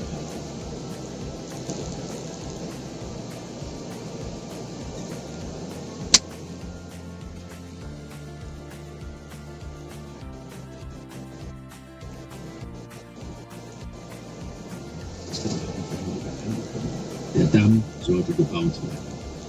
Auch über die Schmiergelder in Sicherheit. Selbst der Vorsitzende des Ortsverbands des Grünen Sierra Clubs kündigte mit. Für eine großzügige Spende von den Bauunternehmern und die Bereitschaft des Gouverneurs, in den neuen Naturpark auszureisen, waren die Umweltschützer bereit, ihre Einwände gegen das Eco Projekt zu Alpha. Alle wunderschön in der Runde. Das ist die Tatsache, dass die Gegend das Wasserprojekt wirklich braucht. Es war gut für alle Bürger, einschließlich der Angler. Aber es wurden Bestechungsgelder gezahlt und das machte die Verrentung des Gouverneurs. Eine idealistische junge Frau, die vor 8 Monaten entschieden hatte, dass das Maß voll sei. An eine Frau lassen sich Abhörbewirkungen nicht anbringen. Ganz besonders dann, wenn es sich, wie bei dieser Vertrauensperson, um ein vollbusiges Geschöpf handelt. Das Mikrofon verschwand im Büstenhalter und war akustisch günstig platziert. Dieser Platz war auch sicher, weil der Gouverneur ihre Reize bereits gewogen und für zulassend befunden hatte. Die alte Weisheit stimmt. Es hat die Hölle nicht den Hass eines verschmähten Weibes. Nun, er war ungeheim, als er wieder einen Sonntag in der Hofe gehen musste. Die U-Bahn, mit der er gekommen war, fuhr inzwischen auch nicht mehr, und es war gut möglich, dass er den ganzen Tag hier festsaß. Denn wir haben zwar genug Beweise, um Anklage zu erheben, aber ich warte lieber ab und schlage erst zu, wenn das Geld übergeben wird. Meine VP hat erstklassige Arbeit geleistet. Ich transkribiere das Band. Faxen Sie mir das rüber? Soweit ich fertig bin. Jetzt haben wir sie am Kragen, alle miteinander. Oh. Vielleicht setzen wir ihnen noch ein Denkmal. Wir sind im Kragen vergessen. Wie die meisten hohen Polizeibeamten hasste die Korruption fast so sehr wie ein Fluch. Nein, die Versetzung hierher war für mich ein Glücksfall. Hospitz lachte mal. Vielleicht sollte ich mich um einen der verwaisten Senatssitze bewerben. Morano könnte einen schlechteren Mann abkriegen. fragte Dan und dachte, dann läufst du wenigstens nicht mehr mit einer Waffe. Er wusste, dass das ungerecht war. Im direkten Einsatz taugte überhaupt nichts, aber er hatte sich, wie von Murray im Vorjahr prophezeit, zu einem brillanten Ermittler gemausert, einem Schachmeister, der sogar Bill Shaw das Wasser reichen konnte. Bloß eine Festnahme konnte er nicht ordentlich durchziehen. Solche Künstler sind in diesem Fall ja nicht gefragt. Politiker verstecken sich hinter Anwälten und Pressesprechern, nicht hinter Waffen. Was halten Sie von dem Bundesanwalt? Er ist ein tüchtiger, aufgeweckter junger Mann, der gute Teamarbeit leistet. Ein bisschen Unterstützung vom Justizministerium könnte nicht schaden, aber der Junge schafft es notfalls auch allein. Gut. Dann senden Sie mir die Niederschrift rüber, sobald sie fertig ist. Murray drückt auf den Knopf und ich schaue zu Paul Chevy Chase. Bitte, ihr Dan, sagte Murray über diese Welt. Hoskins hat gestern Abend Schwarze getroffen, als er der alles spannend. Ich bin vorsichtig gebacken beim Roastbeef, wer welchen Schritt macht. Ihnen ist wohl klar, dass wir den Kerl möglich befördern müssen, sagte der Befehl. Und Sie zum zweiten stellvertretenden Direktor. Das hat sie auch wieder aus den Schwierigkeiten rausgehakt. Muss ich rüberkommen? Nein, nicht nötig. Wie sieht's bei Ihnen aus? Ich überlege gerade, in der Einfahrt eine Sprungschanze zu bauen. Die Straßen sehen wüst aus. Ich kam mit der U-Bahn, aber die hat jetzt wegen vereisterter den Betrieb eingestellt. In Washington herrscht Panik, versetzte Shaw. Und denn, ich habe vor, es mir gemütlich zu machen und mir das Spiel anzusehen, Mr. Murray. Und ich, Mr. Shaw, verzichte auf mein Vergnügen und arbeite weiter für den Ruhm des FBI. Vorzüglich. Engagierte Untergebene sehe ich gern. Außerdem habe ich meinen Enkel hier, meldete Shaw, der zusah, wie seine Schwiegertochter dem Kleinen das Fläschchen gibt. Das Canadian? Na, aus dem wird vielleicht mal einer Agent. Er muss mich nicht unbedingt brauchen. Viel Spaß mit dem Kleinen. Vergessen Sie nicht, ihn zurückzugeben, wenn er die Windeln voll gemacht hat. Keine Angst. Halten Sie mich auf dem Laufenden. Kann sein, dass ich mit diesem Fall persönlich zum Präsidenten muss. Rechnen Sie dort mit Problemen? Nein. Wenn es um Korruption geht, ist der Mann beinhart. Ich melde mich wieder. Murray legte auf und ging aus seinem Büro zur Kommunikationsabteilung. Draußen traf er Inspektor Pat O'Day, der das gleiche Ziel hatte. Sind das Ihre Schlittenhunde in der Durchfahrt, Pat? Es gibt hier auch Leute, die vernünftige Autos fahren. O'Day besaß einen Pickup mit Allrad. Der Schrank an der Einfahrt 9th Street ist übrigens in geöffneter Stellung eingefroren. Ich habe Anweisung gegeben, die andere geschlossen zu machen. Warum sind Sie hier? Ich habe Dienst in der Befehlszentrale. Meine Ablösung ist draußen in Frederick. Sie bekomme ich wohl Donnerstag nicht zu sehen und die 1270 wird wohl erst im Frühjahr wieder aufgemacht. Schlaffe Stadt. Wem sagen Sie das? O'Day war zuletzt in Wyoming eingesetzt gewesen und vermisste die Lage. Murray informierte das Personal in der Kommunikationsabteilung darüber, dass das erwartete Fax aus Denver geheim und fürs Erste nur für ihn bestimmt sei. Diesen einen Treff kann ich nicht abgleichen, sagte er. Nee. Den ersten, der uns aufrüttelt. Halt. Verzeihung, den zweiten. Ich kann Monows und Spinnekers Zeitpläne nicht in Einklang bringen. Das muss nicht unbedingt etwas bedeuten. Ich weiß. Merkwürdig ist nur der Ton der Meldung. Erinnern Sie sich noch an das, was ich über den Stil sagte? Ja, aber mit meinem Russisch ist es nicht so weit her. Ich erkenne die Nuancen nicht so gut wie Sie. In dieser Meldung taucht die Änderung zum ersten Mal auf. Und das fragliche Treffen ist auch das erste, das ich nicht verifizieren kann. Und die macht raus. Ich glaube, da bin ich auf etwas gestoßen. Vergessen Sie nicht, dass Sie die Russland-Abteilung überzeugen müssen. Das wird nicht so einfach sein. Genau, stimmt doch alles. Untermauern Sie Ihre Theorie mit weiteren Indizien. Ein Mann vom Sicherheitsdienst half Clark, den Kasten mit den Flaschen in die Maschine zu tragen. Clark füllte die Bar auf und ging dann mit den restlichen 4 Flaschen Chivas zum Büro. Chavez futterte mit den Jungen. John Clark stellte die Flaschen an den Platz und überzeugte sich, dass in der Kabine alles in Ordnung hatte. Er rückte einige kleine Gegenstände zurecht, um zu demonstrieren, dass er seine Arbeit ernst nahm. Da die Flasche mit dem Sender Empfänger einen gesprungenen Hals hatte, konnte er sicher sein, dass niemand versuchen würde, sie zu öffnen. Clever, die Jungs von B und T und E. Die sinnlosen Decks ungewöhnlichen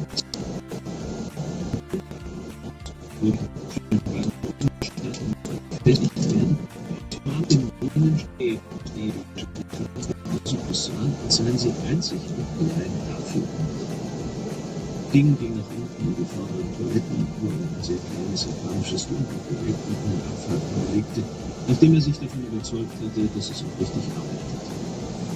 Am Fuß der Wendeltreppe traf er sich mit Clark und die beiden verließen das Flugzeug. Der Voraustrupp der Sicherheit traf gerade ein, als sie in der unteren Ebene des Empfangsgebäudes verschwanden. Drinnen suchten sich die beiden Männer einen abschließbaren Raum, in dem sie sich umzogen. Daraus kamen sie wie Geschäftsleute gekleidet, alles frisiert und mit Sonnenbrand. Sind Operationen immer so einfach, Mr. Clark? Nein.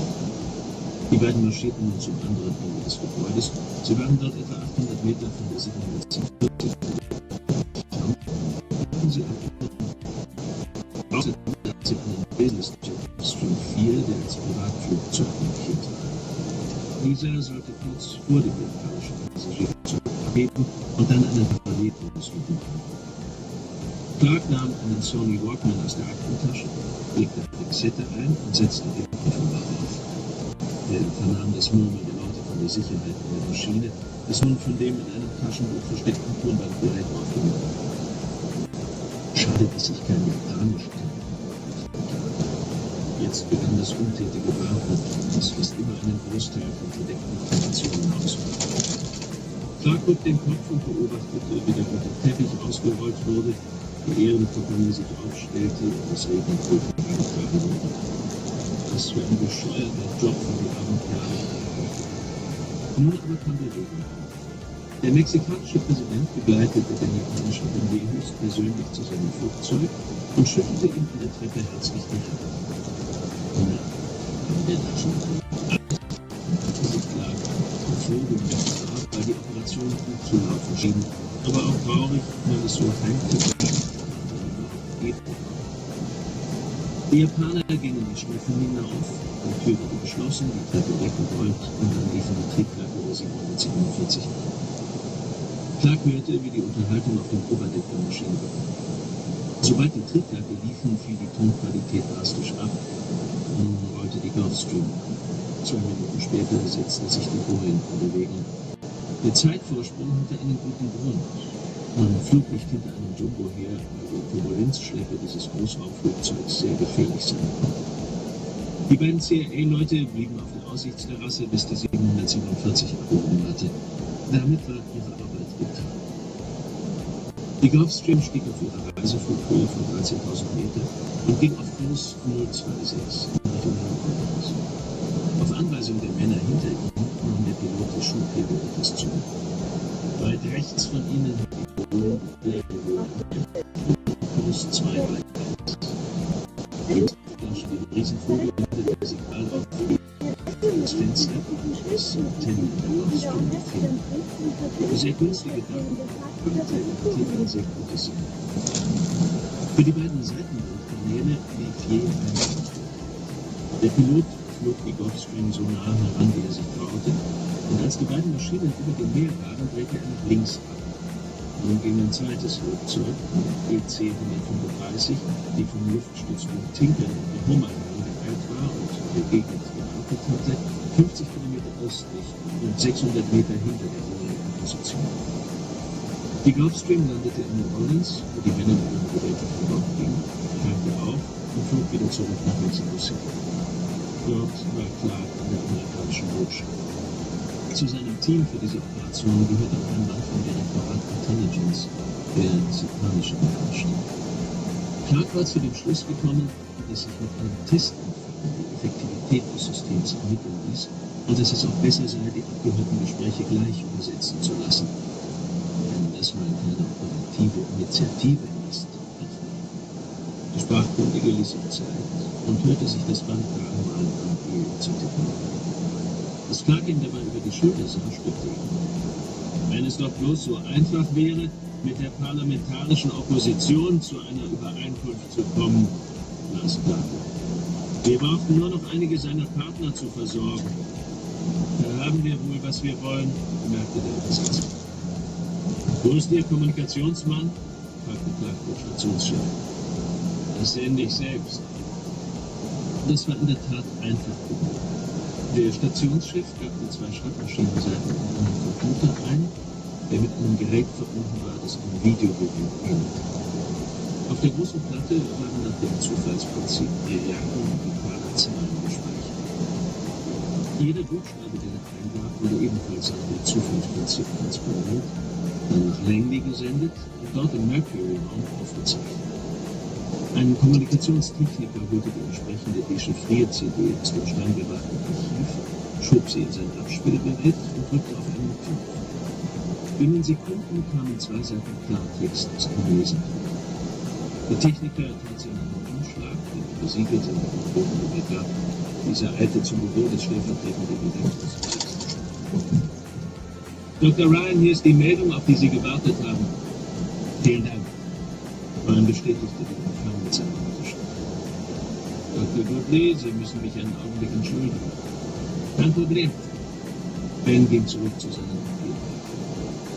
Ryan nahm die beiden Seiten heraus und las sie 2-mal aufmerksam und langsam vor. Dann griff er zum Telefon und bat um eine sichere Leitung nach dem Brief. Befehlszentrale, meldete sich jemand.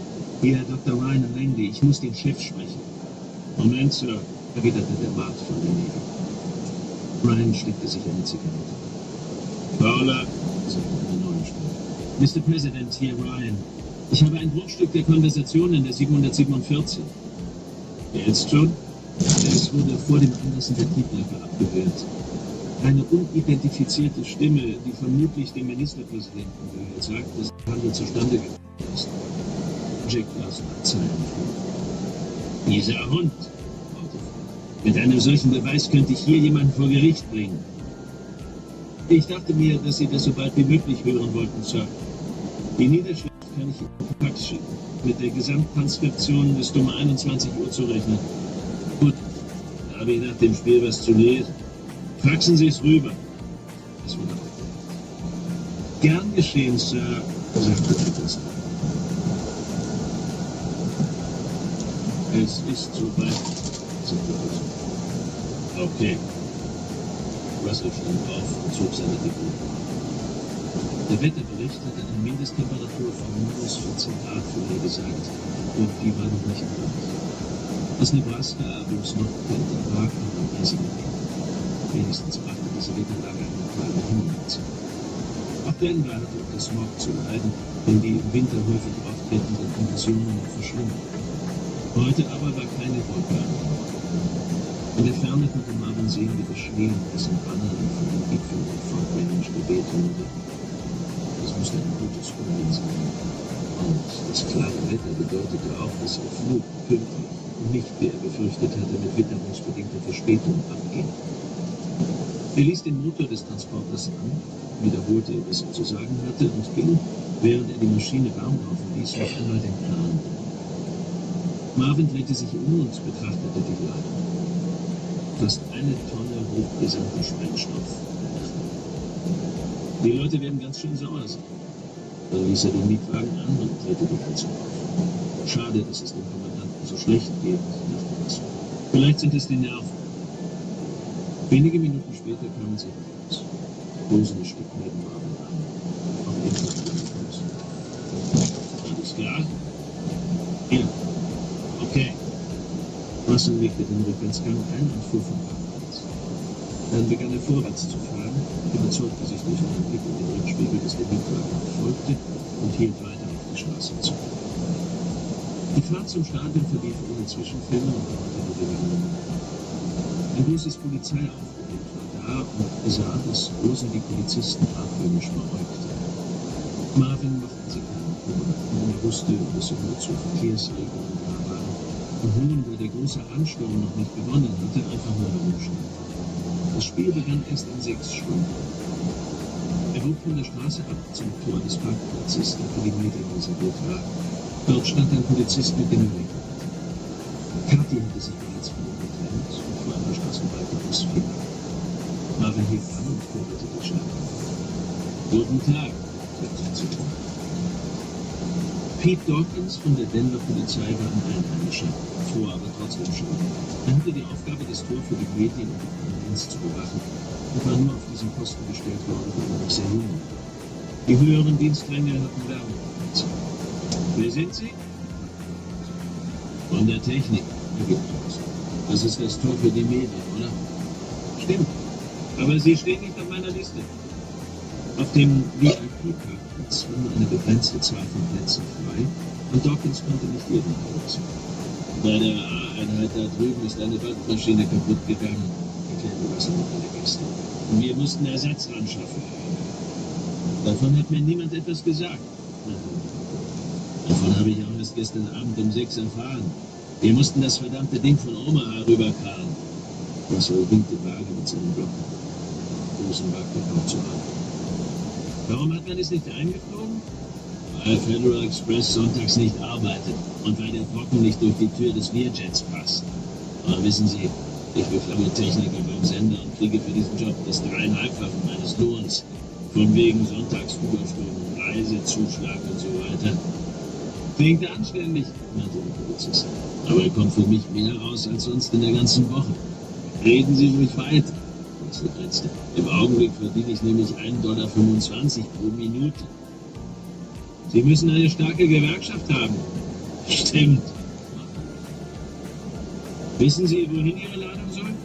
Ja, Sir. Rosen atmete erleichtert auf, als der Wagen sich wieder bewegte.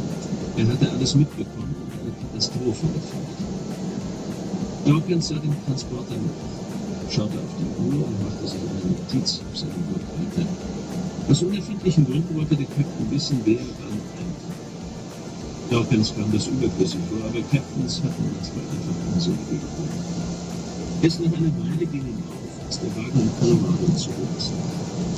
Seltsam, dachte er, als er eine schwere Lenkung fuhr. Dieses Platz stand auf seiner Liste. Es machte den Vorsitzenden der American Conference of National Football League. Wahrscheinlich kommen die VIPs früher, dachte Dawkins, damit sie es sich mit den Logen gemütlich machen und zu saufen anfangen können.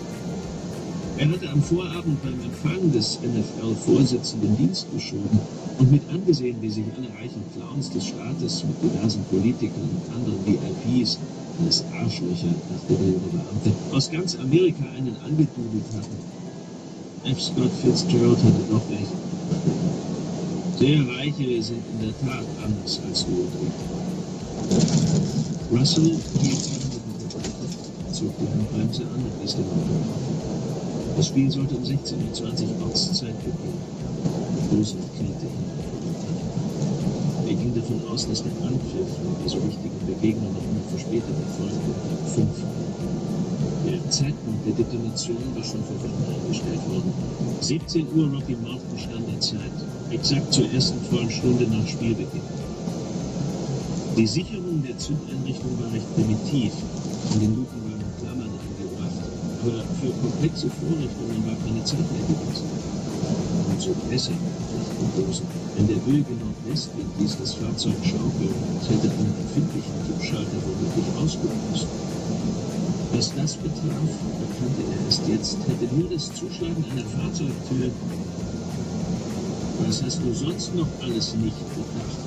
Fragte sich Rosen und ging rasch an seine Arbeitsschritte. Alles war mehr als 100-mal geprüft. Alles war bereit. Selbstverständlich war es. Hatte er sich nicht monatelang sorgfältig auf diesen Augenblick vorbereitet? Der Ingenieur prüfte zum letzten Mal seine Testschalter. Sie funktionierten einwandfrei und die Kälte hatte den Ladungszustand der Batterien nicht so sehr beeinträchtigt. Nun schloss er die Kabel an den Zeitzünder an, oder versuchte es zumindest. Seine Hände waren steif von der Kälte und zitterten in den Brüsten. Rosen hielt inne, sammelte sich kurz und tat über den zweiten auf. Zuletzt zog er die Hunden fest. Damit entschied er, war es getan. Rosen schloss die Luke, aktivierte die Sicherung und wich von dem Apparat, der nun eine scharfe Bombe war, zu. Fertig? Ja, antwortete er leise und kletterte auf den Beifahrersitz. Dann verschwinden wir. Marvin wartete, bis der jüngere Mann ausgestiegen war und verriegelte die Beifahrersitz. Anschließend sprang er aus und schloss das Fahrzeug. Sie gingen nach Westen, vorbei an den großen Volkswagen mit der riesigen Parabel.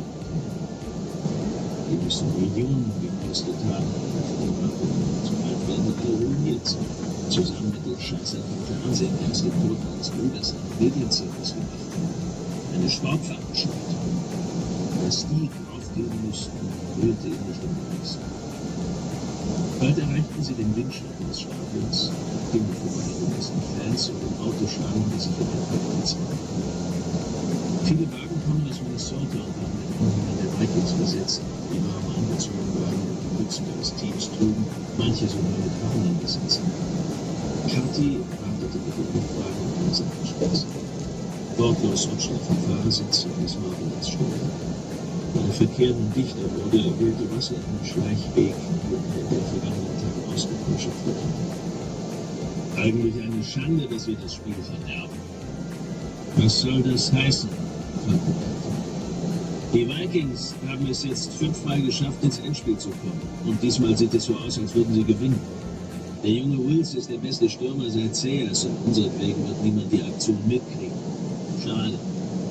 Russell schüttelte den Kopf und grinste über die Ironie der Situation.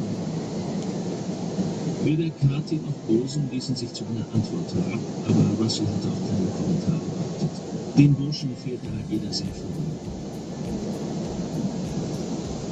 Der Parkplatz des Motels war fast leer. Alle Gäste müssen Fans sein. Marvin hat sie die Tür gefunden. Ist alles gepackt? Ja. Rosen tauschte einen Blick mit dem Kommandanten. Eigentlich schade, aber da war nichts zu machen. Das Zimmermädchen war noch nicht da gewesen, aber das war kein Problem. Marvin ging ins Bad und machte die Tür hinter sich zu. Als er wieder herauskam, sah er, dass die beiden Araber aufgestanden waren. Ist alles soweit? Ja, sagte er. Könnten Sie meinen Koffer runterholen, Marvin? Klar.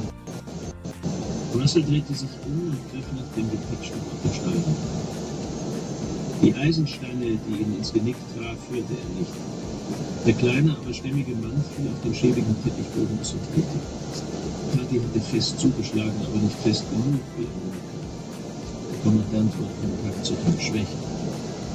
Rosen half ihm, den Bewusstlosen ins Bad zu schleifen, wo sie ihn auf den Rücken drehten. Das Bad des billigen Motels war zu klein für ihre Zwecke. Sie wollten Russell in die Badewanne legen, aber da für sie beide nicht genug Platz war, kniete sich Kathi einfach neben den Amerikaner. Rosen zuckte enttäuscht die Achseln und nahm ein Handtuch vom Hand. Dieses wickelte er um Russells Hals.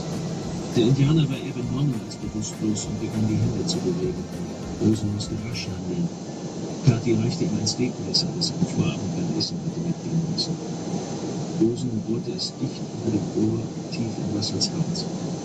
Blut schoss heraus wie aus einem Schlauch, und Ibrahim drückte das Handtuch wieder auf die Wunde, damit nichts auf seine Kleidung spritzte. Dann durchtrennte er die linke Halsschlagader. In diesem Augenblick riss Marvin die Augen auf. Sein Blick war voller Unverständnis, und er hatte nicht mehr genug Zeit zu begreifen, was geschah. Er versuchte die Arme zu bewegen, aber die beiden stürzten sich mit ihren ganzen Gewichten auf, um den Amerikaner an jeder Gegenwehr zu hindern. Russell öffnete den Mund, sagte aber nichts, und nach einem letzten vorwurfsvollen Blick auf Rosen wurden seine Augen verbräunt und verbrannten sich. Inzwischen waren Kathi und Rosen zurückgewichen, um ihr Blut, das durch die Knie zwischen den Riesenwänden verloren zu können. Ibrahim zog das Handtuch weg. Die Blutungen waren nur noch am Ansehen, nichts, woran sich noch kümmern musste. Der Stoff hatte sich vorgesucht. Rosen warf das Wort in die Badewanne, Kathi reichte den Mund. Hoffentlich ist Allah ihm gnädig, sagte Rosen. Er war ein Heide. Für gegenseitige Beschuldigungen war es nur zu spät. War es denn sein Fehler, dass er nie einem Gottesmann begegnete? Waschen wir uns. Vor dem Bad gab es 2 Waschbecken. Die beiden seiften sich gründlich die Hände ein und griffen ihre Kleider mit Blutflecken. Alles sauber. Was passiert hier, wenn die Bombe hochgeht? Darüber dachte Rosen dessen. So nahe wird das Urteil zwar nicht vom Feuerball verschlungen, aber er trat ins Fenster und zog die Vorhänge tatsächlich wieder auf. Das Stadion befand sich in Sichtweite und damit war leicht vorherzusagen, was geschehen würde. Die Hitzewelle setzt es in Brand und die Druckwelle reißt es um. Von dem Gebäude bleibt nichts übrig. Sind Sie sicher? Absolut. Die Auswirkungen der Bombe lassen sich leicht vorhersagen. Gut. Kathi entledigte sich aller Ausweise, die er und Rosen bis zu diesem Zeitpunkt benutzt hatten. Sie hatten noch eine Zollkontrolle vor sich und das Schicksal schon genug herausgefunden. Die überflüssigen Dokumente flogen in den Papier. Rosen nahm beide Koffer und trug sie hinaus zum Auto. Nachdem sie das Zimmer einmal überprüft hatten, setzte sich Kathi um. Rosen schloss zuletzt mal die Tür und fing das Schiff Störung. Die Fahrt zum Flughafen, wo ihre Maschine in 2 Stunden starten sollte, war kurz.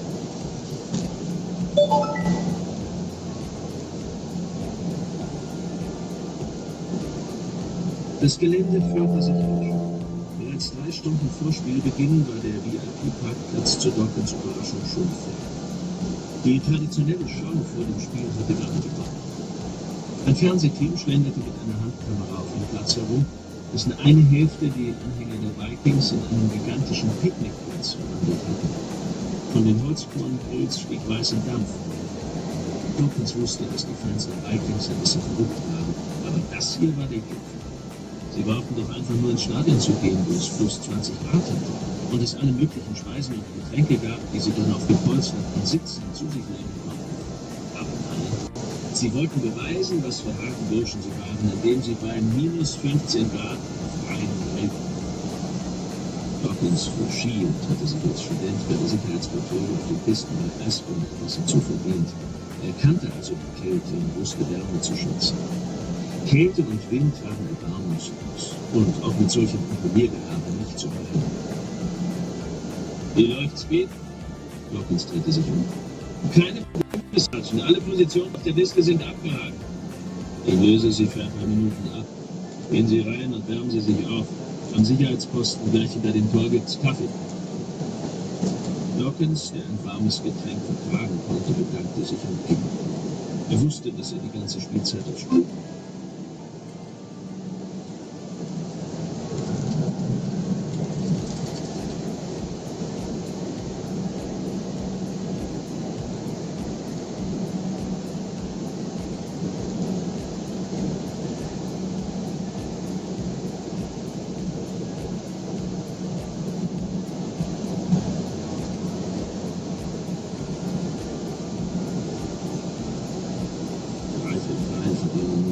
Um sicherzustellen, dass niemand etwas sprach.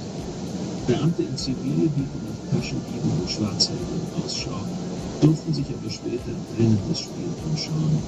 Dawkins hingegen hatte nur ein Radio. Kein Wunder, er war erst seit 3 Jahren bei der Polizei und war fast noch ein Rekrut. Der junge Beamte ging die leichte Anhöhe zum Stadion hinauf, vorbei an dem weißen Transporter, den er durchgelassen hatte. Er schaute hinein und sah das Gerät funktionieren. Seltsam, es schien nicht angeschlossen zu sein. Er fragte sich, wo die beiden Techniker waren, aber die Lust auf Kaffee war größer als seine Neugierde. Selbst Unterwäsche aus Polypropylen blieb nur begrenzt warm und Dawkins fror wie noch nie zuvor in seinem Leben. Kathi und Rosen gaben den Mietwagen zurück und ließen sich mit dem Postaufbus zurückfahren, wo sie den Blick aufgaben und sich dann bei der Abfertigung nach ihrem Flug erkundigten. Dort erfuhren sie, dass ihre MD-80 der American Airlines nach Dallas, Fort Worth wegen schlechten Wetters in Texas verspätet war. Nach dem Schneesturm, der Denver vergangene Nacht überstreift hatte, waren die Startbahnen vereist und die Formscheibe erklärt. Ich muss unbedingt pünktlich nach Mexiko. Könnten Sie mich über eine andere Stadt umbuchen? Fragte Gust. Wir haben einen Flug nach Miami, der um die gleiche Zeit abgeht wie Ihr geplanter nach Dallas. In Miami hätten Sie dann Anschluss. Sie gab die Daten in Ihren Computer ein. Dort hätten Sie eine Stunde Aufenthalt. Ah, gut. Da kämen Sie nur 15 Minuten später in Mexico City an. Könnten Sie das bitte buchen? Ich habe einen Termin in Mexiko. Soll ich beide Flugscheine umbuchen? Natürlich. Bezahlen. Kein Problem. Die junge Frau lächelte ihren Computer. Rosen fragte sich, ob sie die Explosion erleben würde. Die riesige Glasscheibe würde der Druckwelle ausgesetzt sein. Nun, dachte er, wenn sie sich rasch genug guckt, aber da hatte sich ein Turmblitz schon geblendet. Schade, sie hatte so schöne, dunkle Augen. Bitte sehr. Ich werde dafür sorgen, dass Ihr Gepäck ungeladen wird. Spaß. Rosenberg ist nicht ganz so abhängig. Ich danke Ihnen. Ihr Ausgang ist dort drüben. Noch einmal herzlichen Dank. Die Frau sah ihn an. Der Jüngere ist niedlich, fragte sie, aber sein älterer Bruder oder sein Chef ist ein Sauerteig. Na, vielleicht fliegt er nicht gern.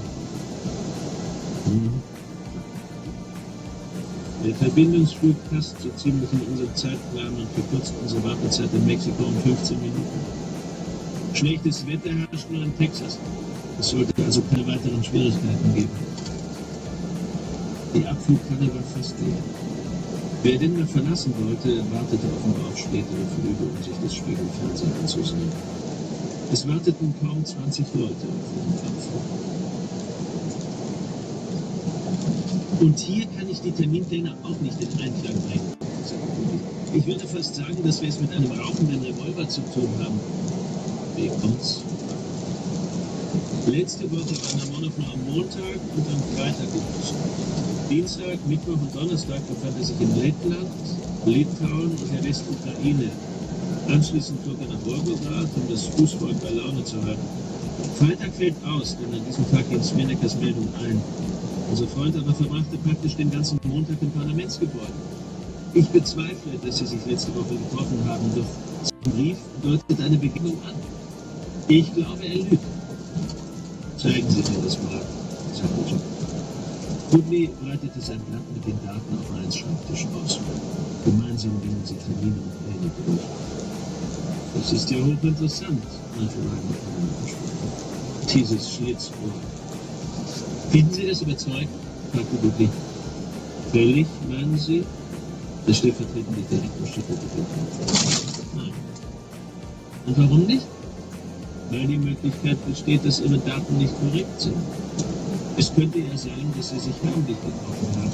Am Sonntag vielleicht, als Andreevich in seiner Tasche war. Eine Schwalbe macht noch keinen Sommer, sagte Jack mit einer Kopfbewegung draußen. Das wird wie es weitergeht. Aber Ihre Entdeckung ist hochinteressant, Ben. Verdammt, Ben! In solchen Fällen geht man behutsam vor. Wegen unklarer Daten wirft man nicht gleich die Arbeit eines wertvollen Agenten weg. Und das ist doch wohl nicht eindeutig, oder? Streng genommen nicht. Glauben Sie, dass er umgedreht wurde? Zum Doppelagenten gemacht. Sie fangen an, den Jargon aufzuschnappen, Dr. Woodley. Beantworten Sie die Frage. Fortnite, Baby. Abend. Wenn man ihn umgedreht hätte, würde er uns nicht Daten dieser Art liefern. Es kann den Russen wenig daran gelegen sein, uns solche Signale zu senden. Es sei denn, Elemente im KGB durchdenken, Ben.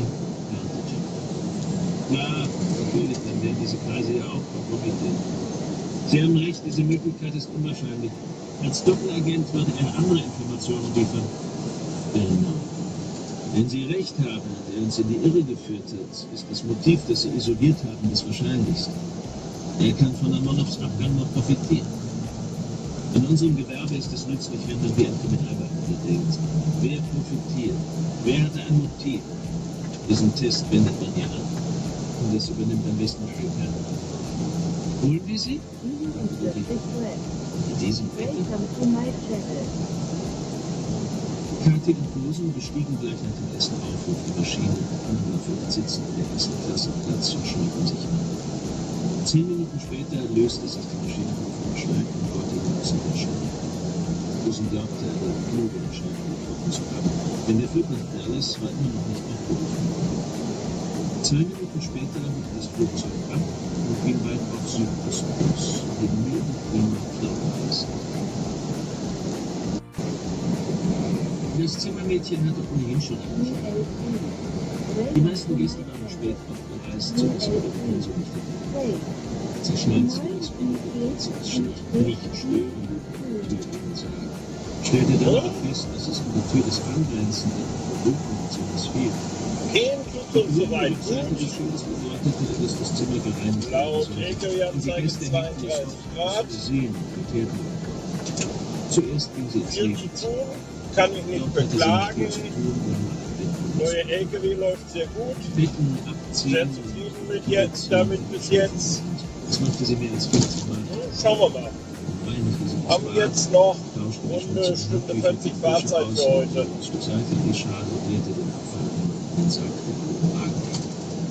Dann musste sie sich entscheiden, ob sie gleich im Nebenzimmer sauber machte oder nicht. Laut Schild an der Tür durfte sie das nicht, aber warum hatte man sich denn nicht auch für das Zimmer, in dem sie stand, jede Störung verwehrt? Sie beschloss, einen Blick zu riskieren und sich rasch zurückzuziehen, wenn das Zimmer noch belegt war. Das Zimmermädchen schaute durch die offenstehende Verbindungstür und sah nur 2 zerwühlte.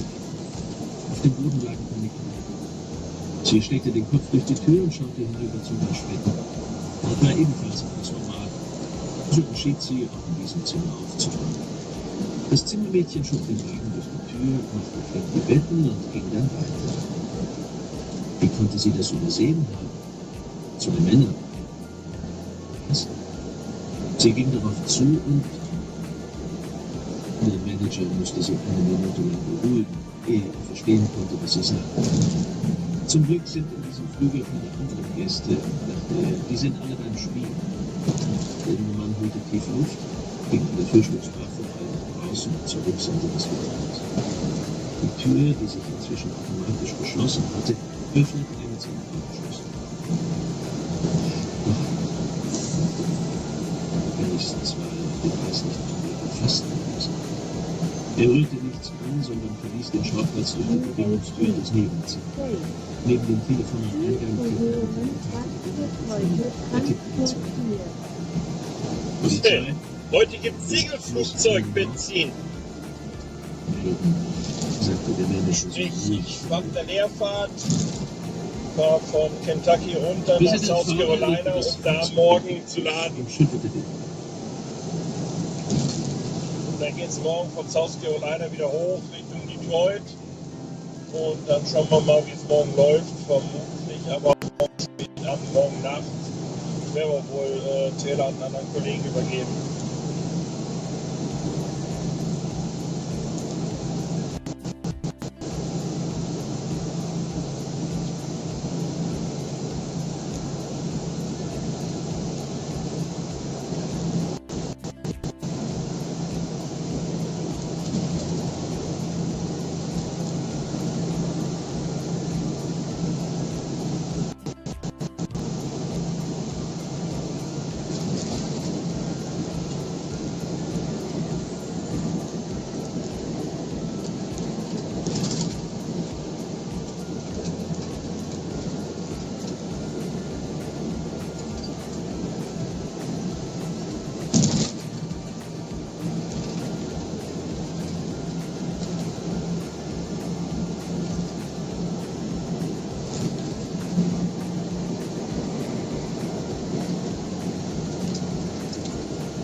Meine Geburtsstadt tatsächlich. Ja, ja.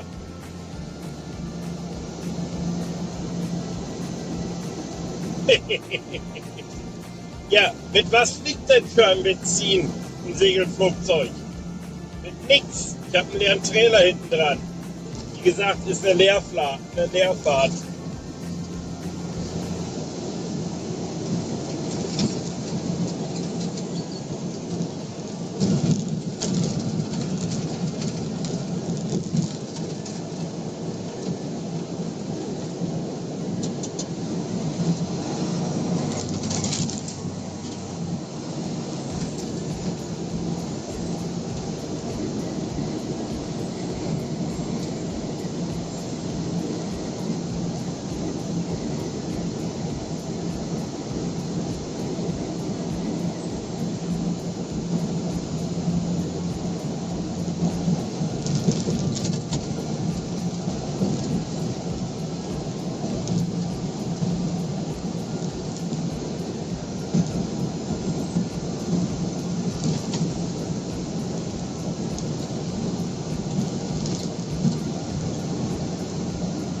eigentlich mehr in Amerika LKW-Fahrer zu sein als in Deutschland? Ich lebe ja in Kanada. Wir fahren nur sehr viel hier in die USA rüber.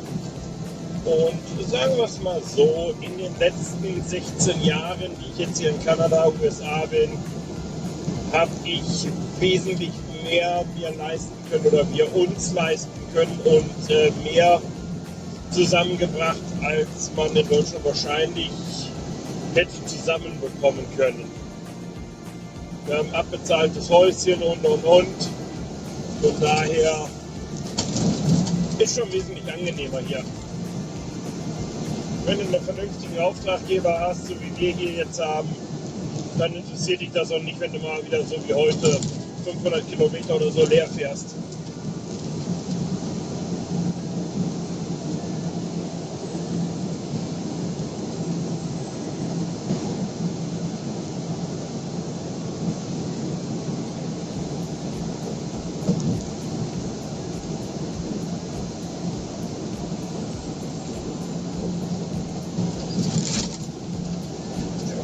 Dass wir über eine andere Strecke heute fahren.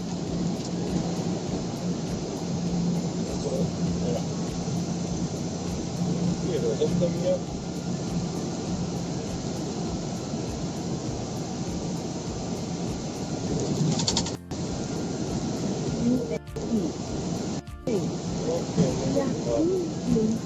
Schaut deine Familie eigentlich regelmäßig in deinen Stream? Ja, die schleichen hier meistens inkognito rum.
Schöne neue Restterriers haben sie gebaut.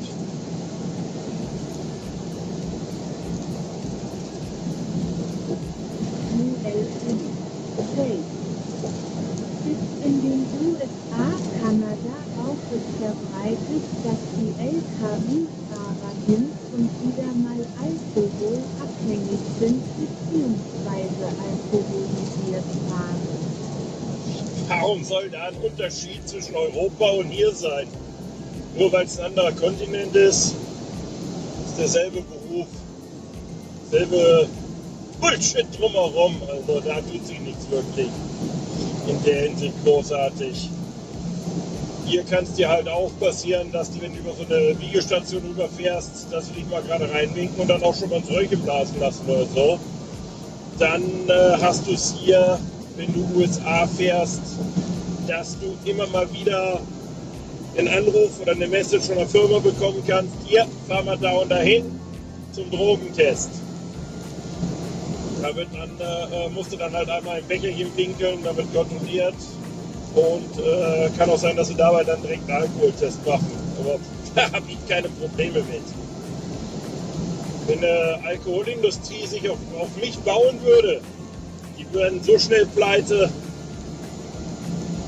das glaubt man gar nicht.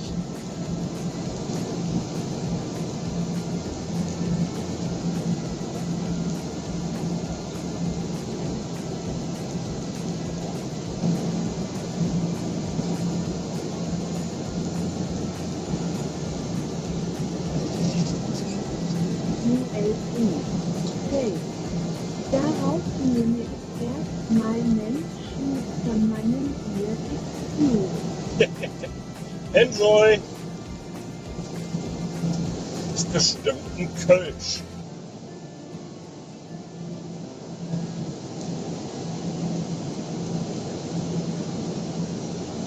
Ich war jetzt 3 Wochen zu Hause, habe auf den neuen LKW gewartet. In den 3 Wochen habe ich ein Erdinger Weizen getrunken. Richtig.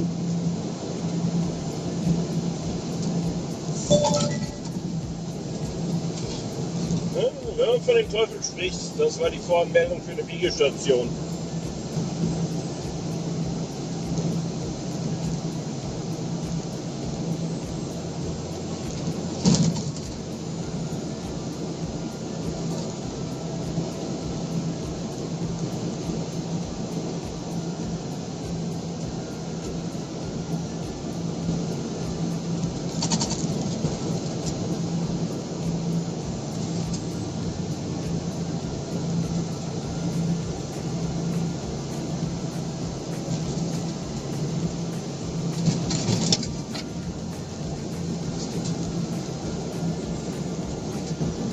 Ja, im Gartenzwerg im Pickup sitzt, kein Wunder, dass der die Spur nicht halten kann.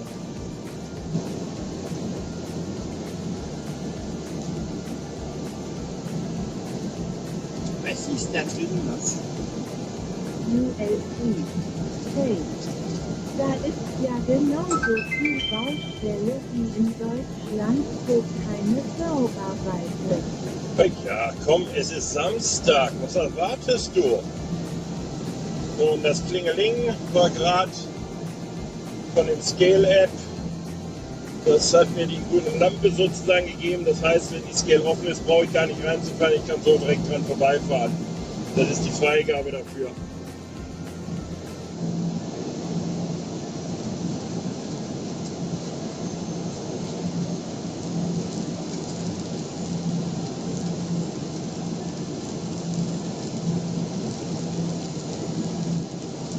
Ne? Jetzt regnet das doch hier. Oh, ein alter 325er. Und dann auch noch als Cabriolet.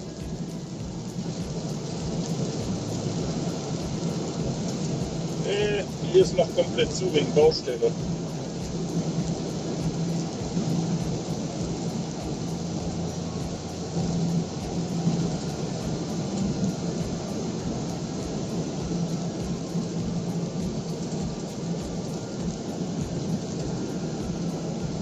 Aber typisch BMW-Fahrer. Blinker links an.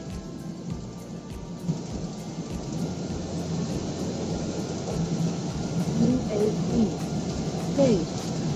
Wo kommst du aus Deutschland eigentlich her und ja schön Cabrio im zufälligen Regen? Ja, Rodriguez Official. Hey. ULC, du hast Level 1 erreicht. gebürtiger Westerwälder, Großraum Koblenz.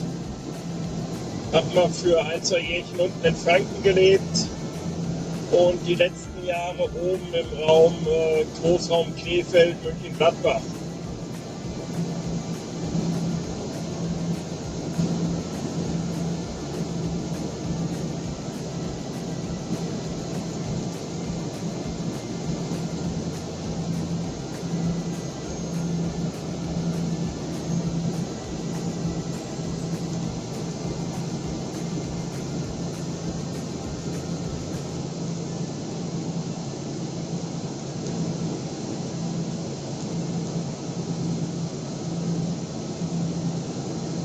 ULC. Hey. Aus Gladbach wäre ich auch lieber weggezogen. Ich bin Leverkusen-Fan. Gladbach, Leverkusen. Ach, du redest von dem Spiel, wo 23 Idioten im Ball nachrennen und 2 darauf warten. Ah, okay, ja. Nee, habe ich nichts mit am Hut mit dem Blödsinn.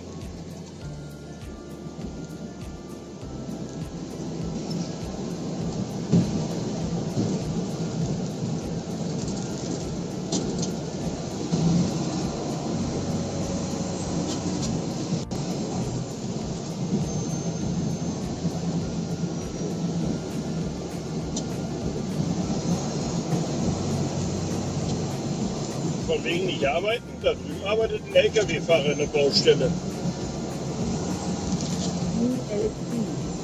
Hey, liegt dir denn ein US-Sport näher? Ich ziehe mir definitiv jedes Jahr den Super Bowl rein und zwischendurch hier und da mal schaue ich mir die Spiele an, aber auch nur, mir ist scheißegal wer spielt. Mir geht es hauptsächlich um die Technik der Spielzüge und halt ja hier und da Formel 1. Break 1973. Welcome to my channel. Mr. Schwade ist wieder aufgetaucht. Mahlzeit.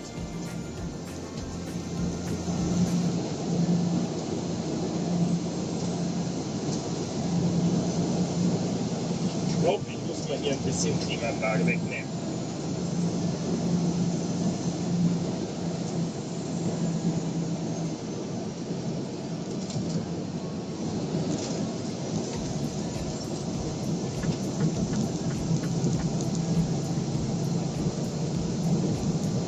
So, 7 Kilometer bis zum Exit.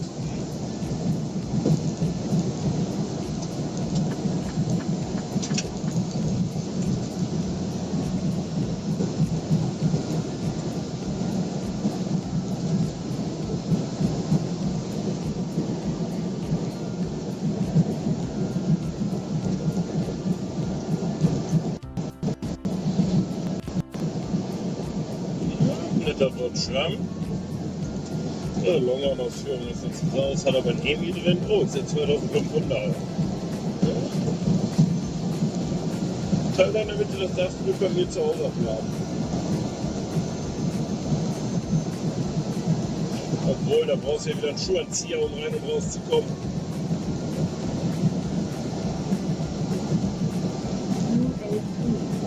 Hey, ist dein Navi mit Kilometern oder Meilen?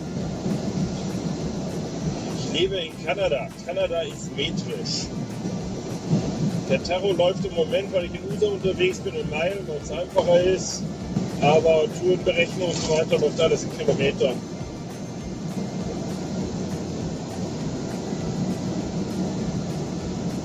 Man ist es einfach viel zu viele Jahre gewöhnt, in Kilometern zu rechnen. Von daher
Hey, wird bei dir in Kanada mehr Französisch oder Englisch gesprochen? Ostseite ist doch an sich die eher französische Seite, oder? die rein französische Geschichte ist Quebec, Provinz Quebec. Dann meine Provinz, wo ich lebe, New Brunswick, ist ja, Französisch, Englisch, da hängt es dann ab, wo du in der Provinz bist. Aber zu 90% ist dann doch wieder Englisch und alles andere von Kanada ist Englisch. Und Französisch darf man das sowieso nicht nennen, was die da sich zusammen murmeln. Da spricht ein Till Schweiger ein besseres Deutsch als wie Französisch.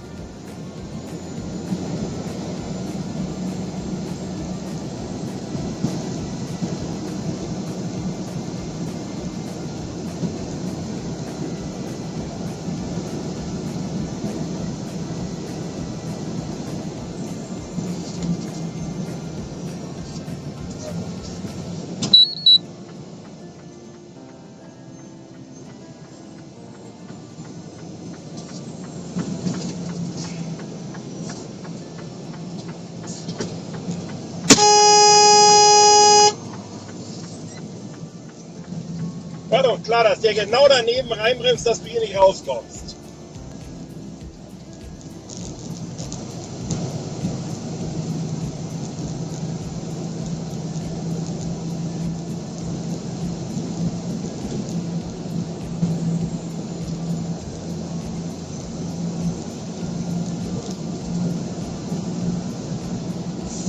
So werde ich sagen, ich habe jetzt erst einmal ziemlich spät gesehen, dass ich da raus muss.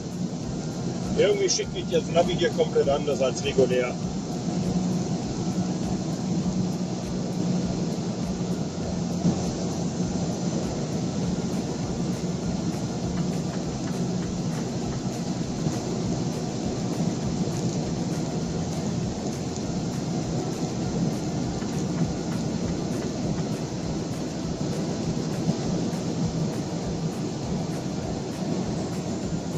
Das ist doch mal wieder eine Aussicht hier.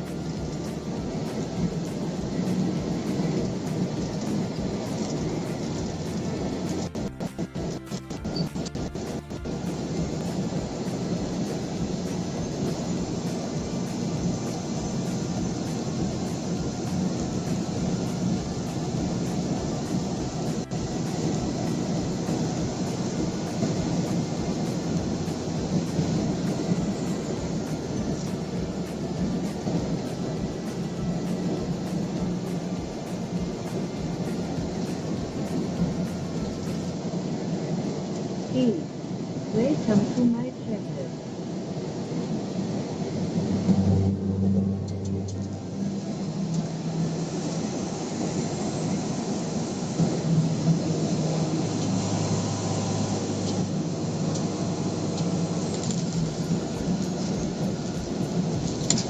ULC. Play. Ich bin mal weg und wünsche dir noch eine schöne Fahrt ohne viel Probleme und bis zum nächsten Mal. Jojo, have fun.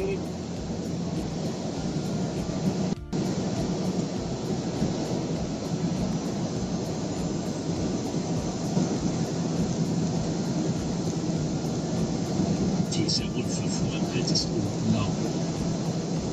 Was wirst du nun unternehmen? Wir werden das natürlich erst verifizieren müssen, aber das dürfte uns gelingen. Brand kommt in der Nacht vom Spiel zurück. Ich will mich gleich morgen früh mit ihm beraten. Aber für mich steht schon jetzt fest, dass wir den Japaner mit dieser Schweinerei konfrontieren. Und wenn ihm das nicht passt, hat er Pech gehabt. Das sind ja Zustände wie bei der Mafia. Und sowas kannst du nicht vertragen, stimmt? Vorne mit einem Kontrollieren. Einmal Staatsanwalt, immer Staatsanwalt. Und Gauner bleibt Gauner. Die 747 der JAL landete 3 Minuten früher als geplant in Dallas International Airport. Wegen der Witterung und Zustimmung des japanischen Botschafters wurde die Empfangszeremonie abgekürzt. Abgesehen davon war ein formloser Empfang den Eindruck als Indiz für die Ankunft eines sehr wichtigen Besuchers in Washington. In Eigenheit der Botschafter dem Amtsvorgänger des dezenten Premiers entgegenkommt.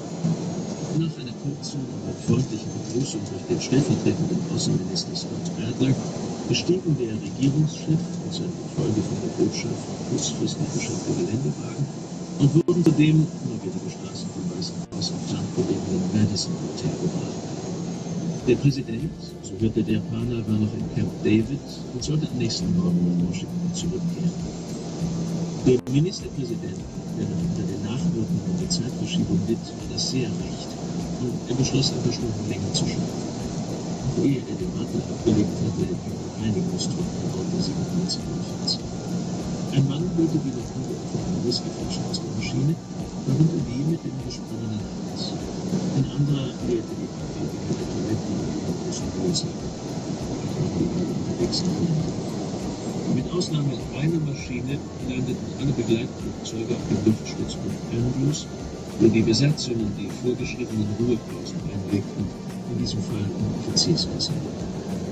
Die Aufzeichnungen wurden nach Langley gebracht und trafen dort später ein letztes relevant berühmt.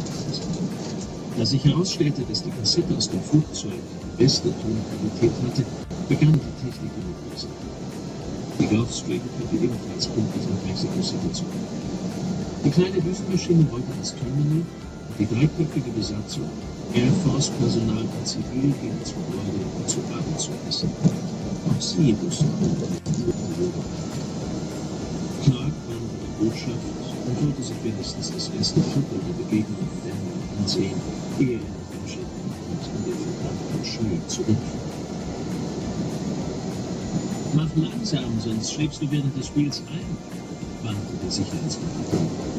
Ich bin nur erst beim zweiten Bier, Frau. Neben dem Sofa stand eine Poolbox und auf dem Tisch stand ein silberglänzendes Mädchen. Miss Elliott konnte immer noch nicht begreifen, dass J. Robert Fowler, Präsident der Vereinigten Staaten, ein intelligenter, aufgeschlossener Mann, sich plötzlich zum fanatischen Football-Fan gemausert hatte und fressen und saufen für die Glotze hockte wie Archie Bunker. Einen Schaltkreis habe ich repariert, aber am anderen steckt der Kupferwurm, meldete der Chief. Ich krieg einfach nicht raus, wo es hängt. Kommen Sie lieber mal rein und wärmen Sie drauf, sagte er. Sie sind schon viel zu lange hier draußen. Wetten, dass da wieder ein Drogendeal schiefgegangen ist, meinte der junge Diplomat. Dann waren Amateure am Werk, merkte sie. Der Fotograf hatte die üblichen 4 Volt für ihn verschossen und hinlegte Russell für den Transport als Leichenschau aus und einen schwarzen Kunststoffsack. Die Todesursache stand zweifelsfrei fest. Ein ganz besonders brutaler Mord, dachte der Fotograf. Die Täter, es mussten 2 gewesen sein, hatten dem Opfer die Arme festgehalten und die Halsschlagadern durchtrennt und dann zugesehen, wie es verbrannte. Mit dem Handtuch hatten sie verhindert, dass ihre Kleider beschmutzt wurden. Vielleicht waren hier Schulden irgendwelcher Art eingetrieben worden. Möglicherweise hatte das Opfer sie gelingt oder es war eine alte Rechnung begriffen worden. Diese grausame und berechnende Tat war eindeutig nicht im Affekt begangen. Die Beamten stellten aber bald fest, dass sie Glück hatten. Das Opfer trug seine Brieftasche, die alle seine Papiere enthielt, und man fand, was noch besser war, die kompletten Ausweise 2 anderer Personen, die man überprüft hatte. Wie üblich waren am Empfang des Motels die Kennzeichen der Fahrzeuge in Verbindung mit den beiden Zimmern aufgeschrieben worden und diese üblichen nun über den Computer der Zulassungsstelle waren. Das ist ein Indianer, sagte ein Mann aus dem Stab des Ordners. Verzeihung, heute sagt man politisch korrekt amerikanischer Ureinwohner. Irgendwo habe ich das Gesicht schon mal gesehen, dachte der junge Mann. Moment mal, das sprach ihm ins Ohr. Als er das Hemd des Mannes aufknöpfte, kam die obere Hälfte einer Tätowierung zum Vorschein. Er hat gesessen, sagte er. Die primitive, mit Tintenstift und Spucke angefertigte Tätowierung zeigte ein Motiv, das er schon vorher gesehen hatte. Moment, das bedeutet etwas. Warrior Society. Genau. Er stand auf der Fahndungsliste des FBI im Zusammenhang mit der Schießerei in North Dakota. Der ältere Beamte dachte kurz nach. Wenn Sie Stelle haben, schicken wir das gleich nach Washington. Gut, schaffen Sie ihn jetzt weg. Die Leiche wurde aufgehoben und hinausgebracht. Holen Sie jetzt das Zimmermädchen und den Manager heran.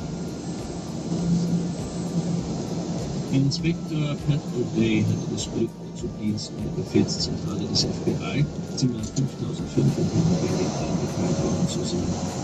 Der seltsame Raum hatte die Form eines großen Dreiecks. In seinen Winkeln standen die Tische des Kommunikationsstabes und auf die Seiten sogar Bildschirme.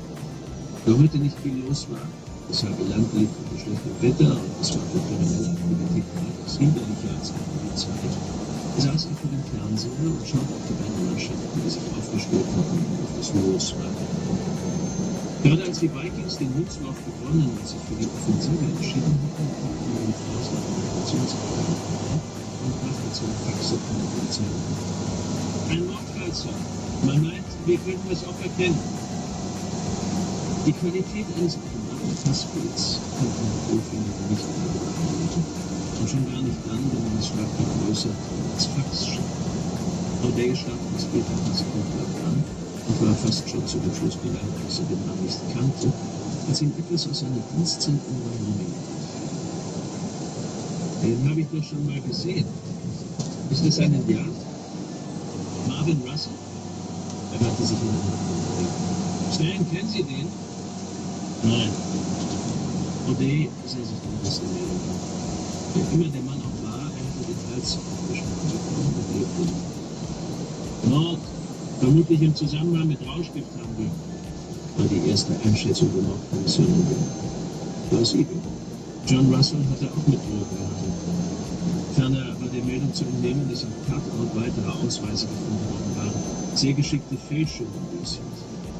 Auf das Opfer war ein Transporter zugelassen und zum Motel war es mit einem Mietwagen gekommen, den es sich unter dem Namen Robert Trent, auf den auch sein Führerschein ausgestellt war, genommen hatte. Die Polizei suchte nun nach den Fahrzeugen und bat das FBI um sachdienliche Hinweise zum Opfer und seiner möglichen Partner. Faxen Sie zurück, dass man uns auch die Passbilder der beiden anderen schicken soll. Wird gemacht, Sir. Pat sah die beiden Mannschaften zum Kick-Off des Spielfelds gehen und Koffer zum Glück. Nein? Hier, Pat. Würden Sie bitte einmal herunterkommen? Ein alter Freund von uns ist gerade tot aufgekommen worden. Nein, so ein Freund nicht. Murray erschien gerade rechtzeitig zum Kick-Off und ist hervorragend vor dem Toten. Minnesota schaffte den Ball bis zur 24-Yard-Linie und begann die Offensive. Die Fernsehanstalt kleisterte den Bildschirm sofort mit allen möglichen überflüssigen Informationen hinzu, sodass die Fans die Spieler nicht mehr sehen konnten. Finden Sie auch, dass der wie Marvin Russell aussieht? Allerdings. Wo ist der?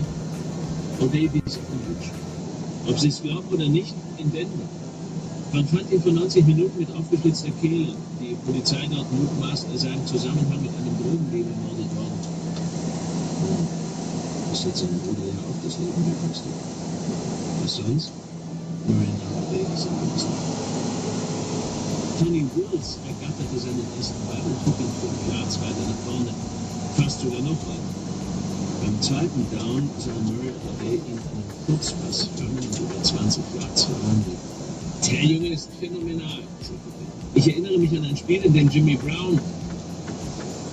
Mark Fowler hatte sich gerade an das dritte Bier dieses Nachmittags gemacht und bedauerte nun nicht, nach Denver gefahren zu sein. Natürlich wäre der Secret Service in Reihe gefahren und hätte die Sicherheitsmaßnahmen im Stadion so weit verschärfen müssen, dass die Zuschauer gerade noch eingelassen waren. Und das wäre politisch unklug. Miss Elliott, die neben dem Präsidenten saß, stellte auf einem anderen Fernseher HBO einen Film zu sehen und setzte Kopfhörer auf, weil sie den großen Rockfilm nicht schön fand. Geht überhaupt nicht zusammen. Wie kann sich dieser Mann für so eine Kinderei belasten? Als letzte Pflicht vor Spielbeginn sperrte Pete Dawkins sein Tor mit einer Kette ab. Wer nun aufs Gelände wollte, musste eine der beiden anderen bewachten Zufahrten benutzen, die noch offen waren. Bei der letzten Super Bowl hatte ein sehr gewissener Diebesfremder am Parkplatz Gegenstände im Wert von $200.000 abgeräumt, vorwiegend Autoautos. Das durfte in Denver nicht passieren. Er begann mit anderen Beamten seine Streifen. Sie waren übereingekommen, sich nicht auf bestimmte Gebiete zu konzentrieren, wäre es zu kalt, sondern um den Parkplatz herumzugehen. Die Bewegung sollte sie wenigstens einigermaßen warm halten. Dawkins Beine waren stocksteif. Laufen würde die Muskeln lockern. Im Grunde rechnete er gar nicht damit, Straftaten verhindern zu müssen. Welcher Autodieb war schon dumm genug, bei 17 Grad minus herumzutigern? Plötzlich befand er sich in dem Gebiet, das die Fans aus Minnesota besetzt hatten. Ein ordentlicher Haufen, das musste er ihnen lassen. Sie hatten ihre Heckling-Partys pünktlich beendet und freundlich aufgenommen. Abgesehen von Rohren und Kaffee, ist nichts darauf hin, dass hier ein Fest stattgefunden hätte. Vielleicht waren die Anhänger der Vikings noch besser als wir. Dawkins hatte ein Radio mit. So ein Spiel im Rundfunk mitzuverfolgen ist wie Sex in voller Kleidung, aber zumindest wusste man, warum die Liebe kam. Minnesota schaffte den ersten Touchdown, den Wills über 15 Yards über die linke Flanke erzielte. Der erste Vorstoß der Vikings hatte nur 7 Spielzüge und 4 Minuten und 15 Sekunden gesprochen. Minnesota schien heute sehr stark zu sein. Normal muss Dennis sich mies fühlen, merkte Fowler.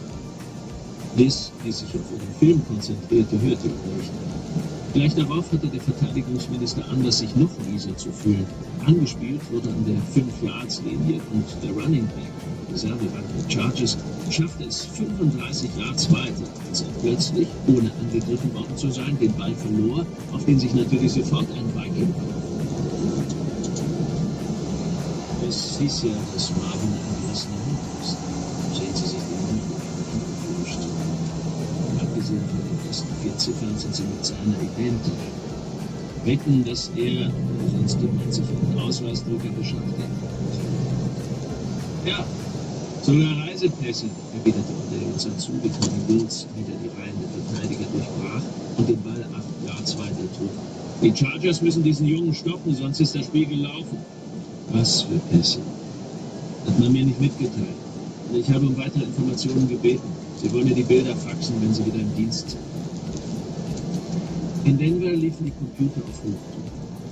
Nachdem die Autovermietung identifiziert worden war, ließ sich anhand ihres Computers feststellen, dass der Wagen erst vor wenigen Stunden am Stapleton International Airport zurückgegeben worden war. Es war eine heiße Spur. Nachdem die Kriminalbeamten im Motel die Aussagen der beiden ersten Zeugen aufgenommen hatten, fuhren sie sofort zum Flughafen. Die Personenbeschreibungen der 2 anderen Motelgäste stimmten mit den Bildern in ihren Pässen überein. Und diese Fotos waren bereits unterwegs zum Polizeipräsidium. Das FBI war absolut scharf auf Informationen. Das Ganze klang mir auch hier nach einem großen Drogenfall. Die beiden Leute von der Kriminalpolizei fragten sich, was aus dem Transporter des Opfers geworden war. Gerade als Dawkins seine erste Runde des Stadions beendete, erzielte Minnesota den 2. Touchdown. Wieder hatte Wills die Konterspiele gehabt. Diesmal nach einem Pass über 4 Yards. Das junge Talent hatte bereits 51 Yards stürmend zurückgelegt und 2 Pässe verlangt. Dawkins Blick fiel auf den ABC-Wagen, den er durchgelassen hatte. Warum war er in Colorado zugelassen? Der Techniker hatte behauptet, er arbeite in Chicago und habe das Bandgerät aus Omaha hierher transportiert. Der Transporter trug aber das Logo der überregionalen Fernsehanstalt. Lokalsender gehörten nicht im Netzwerk, sondern übernahmen nur Programmmaterial von ABC und ihre Fahrzeuge waren nur mit ihren PIN-Buchstaben beschriftet. Dawkins beschloss, seinen Sergeant zu fragen, reiste die Eintragung auf seine Blockleiter ein und machte ein Fragezeichen daneben. Dann ging ins Stadion hinein und zum Wachhaus. Wo ist der Sergeant? Draußen auf dem Parkplatz, erwiderte der Kollege. Der Depp hat $20 auf die Chargers gesetzt und hält's im Kopf nicht raus.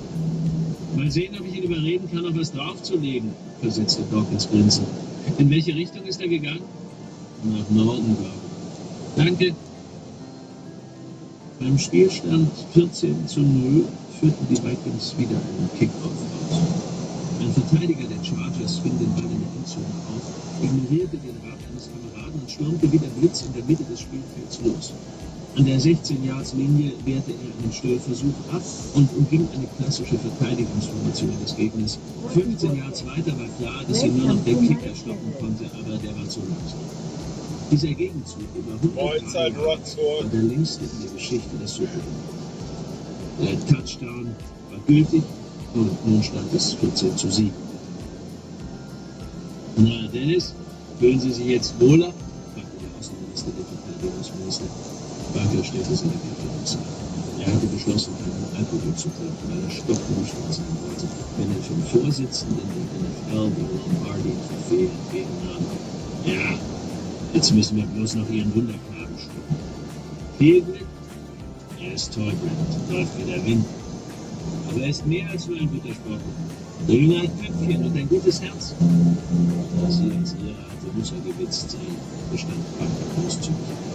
Aber im Augenblick wäre es mir am liebsten, wenn seine Achillessehne risse. Wenige Minuten später fand Dawkins seinen Sergeant. Hier stimmt was nicht, sagte er. Was wäre das? Es geht um den weißen Transporter, der da drüben neben den schweren Ü-Wagen von ABC steht. Er trägt das Logo von ABC und ist in Colorado zugelassen. Soll aber aus Chicago oder Omaha stammen. Ich ließ ihn durch. Der Fahrer sagte, er bräuchte Ersatz für eine defekte Bandmaschine. Aber als ich vor ein paar Minuten vorbeiging, war das Gerät nicht angeschlossen. Und der Fahrer war verschwunden. Was wollen Sie damit sagen? Fragte der Sergeant. Ich finde, wir sollten uns das Fahrzeug einmal genauer ansehen. Gut. Ich melde das und gehe mal vorbei. Der Sergeant machte auf seine Blockleiter das Kennzeichen des verdächtigen Fahrzeugs aus. Ich wollte gerade den Leuten von Wells Fargo in der Laderampe helfen. Übernehmen Sie das für mich? Klar, Sergeant. Dawkins erklärte es. Der Sergeant hob sein Funkgerät. Lieutenant Vernon, hier ist Sergeant Jankovic. Können wir uns bei den Ü-Wagen treffen? Jankovic wandte sich vor dem Stadion zurück nach Süden. Er hatte ein kleines Radio dabei, aber kein Ohrbuch. San Diego blockte die Vorschlüsse der Briefings an den Namensrahmen. Der Spieler der Mannschaft aus Minnesota ließ den Ball überraschend fallen und traf ihn aus der Luft in die Hälfte der Chargers, wo er an der 30-Yards-Linie mit knappem Rot gefallen war. Na, vielleicht schafft meine Mannschaft den Ausgleich. Diesen Will sollte man erschießen. Dawkins ging zum Nordende des Stadions und sah einen Geldtransporter von Wells Fargo an der unteren Laderampe stehen. Ein Mann mühte sich damit ab, Säcke und Münzen in Ketten hinauszurufen. Wo hakt? Der Fahrer hat sich das Knie aufgeschlagen und lässt sich gerade verarzten. Packen Sie mal mit an. Drinnen oder draußen? Fragte Dawkins. Reichen Sie mir die Säcke raus, aber seien Sie vorsichtig, die Dinger sind schwer. Papier. Dawkins sprang in den Laderaum. Das Innere des gepanzerten Fahrzeugs war von Regalen gesäumt, in denen zahllose Säcke mit Kleingeld, offenbar vorwiegend $4-Münzen lagen. Er hob einen Beutel an und stellte fest, dass er tatsächlich viel wog. Der Beamte schob sich den Laufalter unter den Gürtel und ging an die Arbeit, reichte die Säcke hinaus auf die Laderampe, wo der Mann von Wells Fargo so von einem zweirädrigen Karren startete. Typisch, dass der Sergeant mir sowas zuschiebt, dachte Dawkins. Jankovic traf den Lieutenant am Tor für die Medien und ging mit ihm auf das verdächtige Fahrzeug zu. Der Lieutenant schaute durchs Fenster. Ein großer Kasten, auf dem Sony steht. Moment, laut Aufdruck ist das ein Videobandgerät. Sergeant Jankovic wiederholte, was Dawkins berichtet hatte. Ist wahrscheinlich harmlos, aber genau, aber. Ich gehe den Chef des ABC-Teams suchen und verständige den Bombenräumtrupp. Sie warten hier und behalten das Fahrzeug im Auge. Ich habe einen Brecheisen im Wagen. Wenn Sie wollen, trage ich den Transporter. Auf so etwas verstehen sich immer die Polizisten. Wird wohl nicht erforderlich sein. Darüber sollen sich die Sprengstoffexperten den Kopf zerbrechen. Außerdem haben wir es wahrscheinlich wirklich nur mit einem Bandgerät zu tun. Vielleicht wurde das ursprünglich defekte Gerät repariert und dieses ist jetzt überflüssig. Okay, Lieutenant. Jankovic holte sich noch einen Kaffee und ging dann zurück ins Freie, wo er sich so aufhielt. Hinter den Rocky Mountains ging die Sonne unter. Und es war trotz der arktischen Temperaturen und des eisigen Windes ein herrliches Schauspiel. Der Polizist ging an den Satellitenübertragungswagen vorbei und die einspielende Scheibe hinter dem schönen Schweiß für sie abzusehen. Es gab noch schönere als vorher. Als die Sonne hinter dem Kamm verschwunden war, machte er kehrt, um sich den Kasten zu dem Transportwagen anzusehen. Er sollte ihn nicht zurück. 35. 30 Nanosekunden. Die Schaltuhr an der Bombenhülle sprang auf 17 und der Ablauf begann. Zuerst wurden Hochspannungskondensatoren geladen und kleine, neben den Hitzungsreservoirs angebrachte Sprengsätze zündeten und ihren Kolben durch zwei enge Metallrohre, die zur Primär- und Sekundärladung führten. Hier war keine Eile. Der Zweck des Vorgangs war, Lithiumdolterit mit dem fusionsfreundlichen Tritium zu mischen. Er dauerte 10 Sekunden. Bei 17 Uhr 10 Sekunden sandte die Schaltuhr einen zweiten Impuls aus. Zündzelle. Die Kondensatoren gaben ihre Ladung über ein 50 cm langes Kabel an ein Verteilernetz ab und dazu brauchten sie 1,66 Nanosekunden. Der Impuls fuhr durch das Verteilernetz und erreichte die Pultronschalter, kleine und überaus schnell arbeitende Einrichtungen, die unter Einsatz von ionisiertem und radioaktivem Krypton eine Ladung mit bemerkenswerter Präzision brachten. Im Verteilernetz wurde die Stromstärke mittels Pulskompression erhöht und der Impuls in 70 verschiedene und jeweils exakt 1 Meter lange Kabel geleitet. Diese Distanz legte der Impuls innerhalb von 3 Nanosekunden zu. Gleich lang mussten die Kabel natürlich sein, weil alle 70 Sprengstoffplatten zur selben Zeit zu detonieren waren. Dies wurde mit Hilfe der exakt abgemessenen Kabel und der Neutronenschaltung. Die Impulse trafen also gleichzeitig in den Neutronenschaltung. Jede Sprengstoffplatte hatte 3 Zünder, sehr dünne Metallfäden, die explodierten, als der Stromstoß sie erreichte. Alle Zünder lösten einwandfrei aus und ihre Energie erreichte nun den Sprengstoff und setzte 4,4 Nanosekunden nach dem Signal der Schaltuhr die eigentliche Detonation ein. Das Resultat war keine Explosion, sondern eine Implosion, weil der Druck vorwiegend nach innen war. Bei den Sprengstoffplatten handelte es sich eigentlich um sehr raffinierte Laminate aus 2 mit Leicht- und Schwermetallstaub versetzten Materialien. Die äußere Schicht bestand aus einem relativ trägen Sprengstoff mit einer Detonationsgeschwindigkeit von gerade 7000 Metern pro Sekunde. Von den Zündern breitete sich die Explosionsfront radial aus und erreichte bald die Ränder der Platte. Da diese von der Außenseite gezündet worden war, raste die Front nach innen. Der Grenzbereich zwischen trägem und brisantem Sprengstoff enthielt Blasen, sogenannte Hohlräume, die die Form der Druckwelle nun von sphärisch in plane umzuwandeln begannen und sie exakt auf ihre metallischen Ziele, die sogenannten Treiber, konzentrierten. Bei den Treibern handelte es sich um sorgfältig geformte Stücke aus Wolfram, die nun von einer Druckwelle getroffen wurden, deren Geschwindigkeit 9800 Meter pro Sekunde betrug. Unter den Wolfram verbarg sich eine Schicht Metallprojektive, war eine 10 Kilo schwere Masse radioaktiven Plutoniums 239. Diese hatte die Gestalt eines U-förmigen Rohrs. Das Plutonium, das normalerweise eine größere Dichte hat als Blei, wurde von dem mehrere Millionen Atmosphären betragenden Implosionsdruck komprimiert und dies musste sehr rasch geschehen. Plutonium 239 enthält nämlich auch eine geringe, aber störende Menge des weniger stabilen und zur Frühzündung neigenden Plutonium 240. Die Wandungen des U-Rohrs wurden zusammengepresst und das PU flog in die Richtung des geometrischen Mittelpunkts der Waffe. Der dritte externe Einfluss kam von einer Zipper genannten Einrichtung. Auf ein drittes Signal der noch intakten Schaltuhr hin beschoss ein Teilchenbeschleuniger in Miniaturformat, ein hochkompaktes Mini-Zyklotron, das einem Föhn verglichen ähnlich sah, ein Ziel aus Beryllium mit Deuteriumprotonen und setzte riesige Mengen von Neutronen frei, die mit 10% der Lichtgeschwindigkeit durch ein Metallrohr ins Zentrum der Primärladung in die sogenannte Arena. Die Neutronen trafen genau zu dem Zeitpunkt ein, als sie 50% seiner maximalen Dichte erreichten. Dieses Metall, das normalerweise doppelt so schwer wie Blei ist, war bereits 10-mal dicht und wurde rasch weiter zusammengedrückt und dabei von dem Neutronenbombardement getroffen. Kernspaltung. Das Plutonium hat ein Atomgewicht von 239, das die Gesamtmasse der Neutronen und Protonen in seinem Kern wiedergibt. Das nun begann, spielte sich buchstäblich an Millionen von Stellen gleichzeitig und immer auf identische Weise ab. Ein eindringendes, thermisches oder langsames Neutron kam einem Plutoniumkern nahe und in den Anziehungsbereich der Kernbindungsgruppe zu. Das Neutron wurde ins Zentrum des Atoms gerissen, wo es das Energiegleichgewicht des Wirtskerns störte und ihn in einen instabilen Zustand versetzte.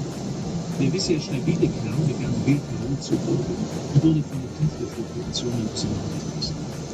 In den meisten Fällen verschwand ein Neutron ganz und verwandelte sich gemäß Einsteins Formel E gleich mc² in Energie, die in Form von Gamma- und Röntgenstrahlen freigesetzt wurde. Außerdem gab der Kern noch 2 oder 3 zusätzliche Neutronen ab. Das war der entscheidende Faktor. Der Prozess, der von nur einem Neutron bis 2 oder 3 weitere freisetzte in Gang gebracht worden war, setzte sich nun als Kettenreaktion fort. In einer Plutoniummasse, die 200-mal dichter war als Wasser, flogen mit 10% der Lichtgeschwindigkeit, knapp 30 Kilometer pro Sekunde, die gerade freigesetzten Neutronen herum und trafen neue Ziele. Kettenreaktion bedeutet, dass sich der Prozess von selbst intensiviert fortsetzt dass die freigesetzte Energie ohne äußere Einwirkung weitere Kernspaltungen auslöst. Die Zahl der Reaktionen verdoppelte sich in jedem Schritt. Was mit einer geringen Energiemenge begonnen und nur eine Handvoll Partikel freigesetzt hatte, verdoppelte sich in Zeitabständen, die in Bruchteilen von Nanosekunden gemessen wurden, immer wieder. Die Beschleunigung der Kettenreaktion wird im Alpha gemessen und ist die wichtigste Variable des Prozesses der Kernspaltung. 1000 Alpha bedeutet, dass die Zahl der Verdoppelten per Mikrosekunde 2 hoch 1000 beträgt. Das ist die 2000 Mal mit sich selbst multipliziert. Auf dem Höhepunkt des Spaltungsprozesses zwischen 2 hoch 50 und 2 hoch 33 erzeugte die Bombe 10 hoch 18 Watt. Das ist das 100.000-fache der Kapazität aller Kraftwerke auf der Welt. Fromm hatte die Bombe auf diese Energieausbeute hin konzipiert. Und es waren nur 10% der spezifizierten Gesamtmasse. Noch war die Sekunde. Noch blieb sie nur wenige Zentimeter weiter durch den Bereich unberührt. Aber der Spaltungsprozess hatte kaum begonnen. Schon durchdrangen Gammastrahlen, die sich mit Lichtgeschwindigkeit bewegen, die Bombenhülle, während drinnen die Druckwelle des Sprengstoffs das Plutonium weiter komprimierte. Selbst nukleare Reaktionen brauchen ihre Zeit. Andere Gammastrahlen begannen die Sekundärladung zu treffen. Die Mehrzahl der Gammateilchen jagte durch eine Gaswolke, die erst vor wenigen Mikrosekunden bei der Detonation des konventionellen Sprengstoffs erstanden war, und brachten sie auf eine Temperatur, die mit Chemikalien allein niemals zu erzielen. Diese aus leichten Atomen wie Kohlenstoff und Sauerstoff bestehende Wolke emittierte nun eine gewaltige Menge niederfrequenter oder weicher Röntgenstrahlen. Bis zu diesem Punkt funktionierte die Waffe exakt so, wie Fromm und Rosen es geplant hatten. Der Spaltungsprozess war gerade 7 Nanosekunden oder 0,7 Micron. Strahlung von den zerfallenden Plutoniumkernen traf das mit Tritium besetzte Lieseselement durch eine Palladiumplatte leicht herausfiltern, aber das hatte Rosen nicht gewusst.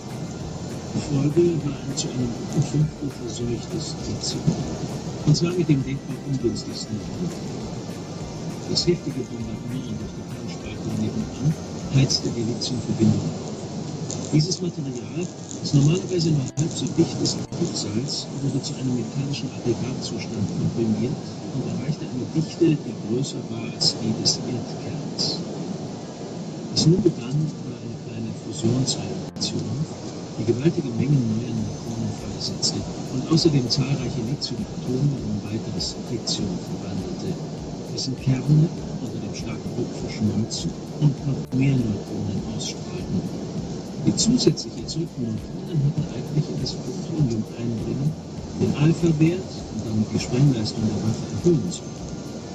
Mit Hilfe dieser Methode hatte man Atomwaffen der zweiten Generation stärker gemacht. Doch die Gegenwart des Helium-3 vergiftete die Reaktion und verwandelte fast ein Viertel Neutronen in nutzlose, stabile Heliumatome. Im Laufe der nächsten paar Nanosekunden machte das nichts aus. Die Kettenreaktion mit Plutonium beschleunigte sich weiter und der Alpha-Wert stieg um einen Faktor der sich immer die Zahlen. Nun strömte Energie in die Sekunde. Die metallbeschichteten Halme blitzten auf und verwandelten sich in Plasma, das in die Sekundärladung gepresst wurde. Strahlenenergie von einer Intensität, wie sie an der Oberfläche der Sonne nicht auftritt, wurde von elliptischen Flächen reflektiert, ehe sie diese verlassen ließ, und gelangte in den Hohlraum der Sekundärladung, wo sie auf das zweite Tritiumreservoir zujagte. Auch die Lamellen aus dichtem Uran-238 vor der Arena der Sekundärladung verwandelten sich in Plasma, das durch das Vakuum flog, und dann die zylindrische Hülle aus U-238, die den zentralen Behälter mit der größten Menge Lithium durch Lithium traf und zusammenwirkten. Die einwirkenden Kräfte waren so gewaltig, dass die Struktur einem Druck ausgesetzt wurde, der größer war als im Kern eines gesunden Sterns. Aber es reichte nicht. Die Reaktion der Primärladung war bereits am Abklingen. Die Gegenwart des 3He führte zu Neutronenmangel Und die Sprengkraft der Bombe begann die Reaktionsmasse gerade in dem Moment auseinanderzureißen, in dem die physikalischen Kräfte ein Gleichgewicht erreichten. Nur kurz stabilisierte sich die Kettenreaktion, konnte jedoch ihre geometrische Wachstumsrate nicht beibehalten. Die beiden letzten Verdoppelungen fanden überhaupt nicht statt und die geplante Gesamtleistung der Primärladung von 70.000 Tonnen TNT wurde halbiert, dann noch einmal um 50% reduziert, sodass sie am Ende nur noch 11.200 Tonnen betrug. Forms Konstruktion war so perfekt gewesen, wie es die Umstände und verfügbaren Materialien erlaubten. Eine Waffe identischer Leistung, von einer Fluggröße wäre möglich gewesen. Forms Spezifikationen waren mehr als gut. Ins Energiebudget war ein massiver Sicherheitsfaktor eingebaut. Selbst eine Leistung von 30 Kilotonnen hätte genügt, mit der Zündkerze in der Sekundärladung eine massive Kernfusion auszulösen. Aber diese 30 Kilotonnen wurden nicht erreicht. Die Bombe war nicht explodiert, sondern nur verpufft. Doch dieses Verpuffen entsprach 11.200 Tonnen TNT, also einem Würfel aus hochbrisantem Sprengstoff mit den Seitenlängen von 22,8 Metern, zu dessen Transport fast 400 Lastwagen oder ein mittelgroßer Frachter erforderlich gewesen wären. Doch man hätte konventionellen Sprengstoff nie mit dieser tödlichen Effizienz zur Explosion bringen können. Mehr noch. Eine konventionelle Bombe von diesen Dimensionen ist ein Ding der Unmöglichkeit. Wie auch immer. Es hatte nur eine Verpuffung stattgefunden. Bislang waren wahrnehmbare physikalische Effekte nicht über die Bombenhülle und erst recht nicht über den Transporter hinausgekommen. Noch war die Stahlhülle relativ intakt, aber das sollte sich bald ändern. Sie war bereits von unsichtbaren Gamma- und Röntgenstrahlen bedroht worden. Immer noch war von der Plasmawolke, in die sich das genial konstruierte Wunderwerk vor 3 Watt aufgelöst hatte, kein sichtbares Licht ausgegangen. Doch es war bereits alles geschehen, was sich ereignen musste. Nun ging es nur noch um die Ausbreitung der durch Naturgesetze bereits erzeugten Energie, für die ihre Manipulatoren und deren Absichten irrelevant waren. 36. Kapitel. Waffenwirkung. Sergeant Erdjankiewicz hätte eigentlich als Erster merken sollen, was da vorging, aber das menschliche Nervensystem arbeitet um Tausendstel Sekunden und nicht schnell. Seinen Blick fest auf den Transporter gerichtet, näherte er sich dem Fahrzeug und war gut 10 Meter davon entfernt, als die Verpuffung gerade geendet hatte und die erste Strahlenwelle die Zerfallung erreichte. Betroffen wurde er von Gamma-Teilchen, die eigentlich Photonen sind, aus denen auch das Licht besteht. Aber in diesem Fall war die Energie wesentlich größer. Diese griffen bereits das Blech des Transporters an und ließen es aufleuchten wie Neon. Unmittelbar hinter der Gammastrahlung folgten Röntgenstrahlen, ebenfalls Photonen, aber von geringerer Energie.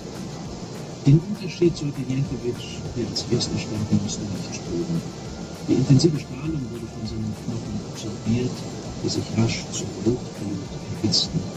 Gleichzeitig wurde jedes Neuron in seinem Hirn erregt, als wäre es in Bewegung. Von alledem merkte Sergeant Jankiewicz nichts. Er löste sich buchstäblich auf, explodierte, nachdem sein Körper einen winzigen Bruchteil der Energie absorbiert hatte. Der Rest raste durch ihn hindurch. Die Gamma- und Röntgenstrahlen breiteten sich in alle Richtungen aus und hatten eine Wirkung, die niemand vorausgesehen hatte. Neben dem Transporter, dessen Karosserie nun in ihre Moleküle zerfallen war, stand die Satelliteneinheit A von ABC. In dem U-Wagen befanden sich mehrere Leute, die ebenso wie Sergeant Jankiewicz keine Zeit bekamen, ihr Schicksal zu erahnen. Die komplizierten und teuren elektronischen Geräte im Fahrzeug waren an der Stelle zerstört. Doch am Heck war die nach Süden und nach oben ausgerichtete große Parabolantenne angebracht. In ihrer Mitte ragte wie der Stempel einer Blüte der Hohlwellenleiter auf, ein Metallrohr mit quadratischem Querschnitt, dessen innere Abmessungen in etwa der Wellenlänge des Signals entsprachen, das gerade zu dem 37.000 Kilometer über dem Äquator schwebenden Satelliten gesendet wurde. Der Hohlwellenleiter der Einheit A und in der Folge die Antennen der 11 anderen hinter ihr aufgestellten U-Wagen wurden von der Gamma- und Röntgenstrahlung getroffen, die den Metallatomen die Elektronen wegriss In manchen Fällen war das Innere der Wellenleiter mit Gold beschichtet, was den Prozess noch intensivierte. Und diese Atome gaben ihre Energie auf der Stelle in Form von Photonen ab. Diese Photonen formten Wellen, deren Frequenz ungefähr der des zum Satelliten gesendeten Signals entsprach und einen entscheidenden Unterschied anwies. Die Sender der Ü-Wagen hatten eine Maximalleistung von 1000 Watt, meist wesentlich weniger. Der Energietransfer in der Wellenleiter aber ersetzte 1 Million Watt in einem kurzen orgasmischen Puls frei, der nach einer knappen Mikrosekunde endete, als das Fahrzeug mit seiner Antenne in der Energiefront verdampfte. Als nächstes wurde die B-Einheit von ABC zerstört, gefolgt von den Fahrzeugen von Transworld International und NHK, das die Super Bowl nach Japan übertragen hatte. Auch die 8 anderen Wagen wurden atomisiert. Dieser Prozess dauerte ungefähr 15 Minuten. Da die empfangenden Satelliten weit entfernt waren, würde die Energie sie erst in einer Achtelsekunde erreichen, vergleichsweise eine Ewigkeit. Als nächstes gingen von der Explosion, die das Fahrzeug nun verschlungen hatte, Licht und Hitze aus. Zuerst ein kurzer Blitz, der vom Feuerball geblendet wurde, dann ein zweiter, der sich an einer Richtung verbreitete, der für eine Kernexplosion typische zweiphasige Blitz. Die nächste Energieeffekt, die Druckwelle, war eigentlich unsekundär. Die Luft absorbierte die weichen Röntgenstrahlen und verbrannte zu einer toten Masse, wo weitere elektromagnetische Strahlung ablauchte und in mechanische Energie verwandelte, die sich mit mehrfacher Scheingeschwindigkeit ausbreitete. Doch ehe die Druckwelle am Boden etwas zerstören konnte, ereignete sich in weiter Ferne etwas anderes. ABCs Video-Hauptverbindung war ein Glasfaserkabel, eine Überlandleitung mit hoher Übertragungsqualität, aber diese lief über die A1 und war schon Die Ersatzverbindung lief über den Satelliten Telstar 301. Die Pazifikküste wurde von Telstar 302 versucht. ABC benutzte die Hauptverbindungen Netz 1 und Netz 2 dieser Relaisstation. Auch Transworld International, kurz TWI, und die weltweit berechnete Star 4 von Hughes Aerospace genannt. Das italienische Fernsehen bediente sich des Hauptkanals 1, des verwandten Telefon, bei dem Konglomerat Intel und besorgte nicht nur seine eigenen Zuschauer, sondern auch Umwelt. Außerdem lieferte es den Israelis eine Alternative zu den Jahres TWI und Telstar Stillpausen sendeten. Teleglobes Hauptkanal 2 übertrug nach Südamerika. Am Stadion in seiner Nähe waren auch CNN, ABC Nachrichten, CBS Newsnet und auch Lokalsender aus Denver hatten Satellitenüberwagen an Ort und Stelle und meist an Außenseiter vermittelt. Insgesamt gab es 37 aktive Überwagen, die entweder über Mikrowelle oder U-Band 48 aktive Video und 168 aktive Audiosignale an 1 Milliarde Sportfans in 21 Satelliten als Wärme- und Landluftluxus zustanden. In den meisten Fällen erzeugte die Strahlung ein Signal an der Wellenleiter, doch für 6 Fahrzeugen wurden die Röhren im Sender selbst erlebt. Sie strahlten einen gigantischen Puls aus, und das war ein Resonanzen und normalerweise harmlose Umschaft gezogen worden, würde der Betrieb sofort wieder aufgenommen worden sein. Aber kommerzielle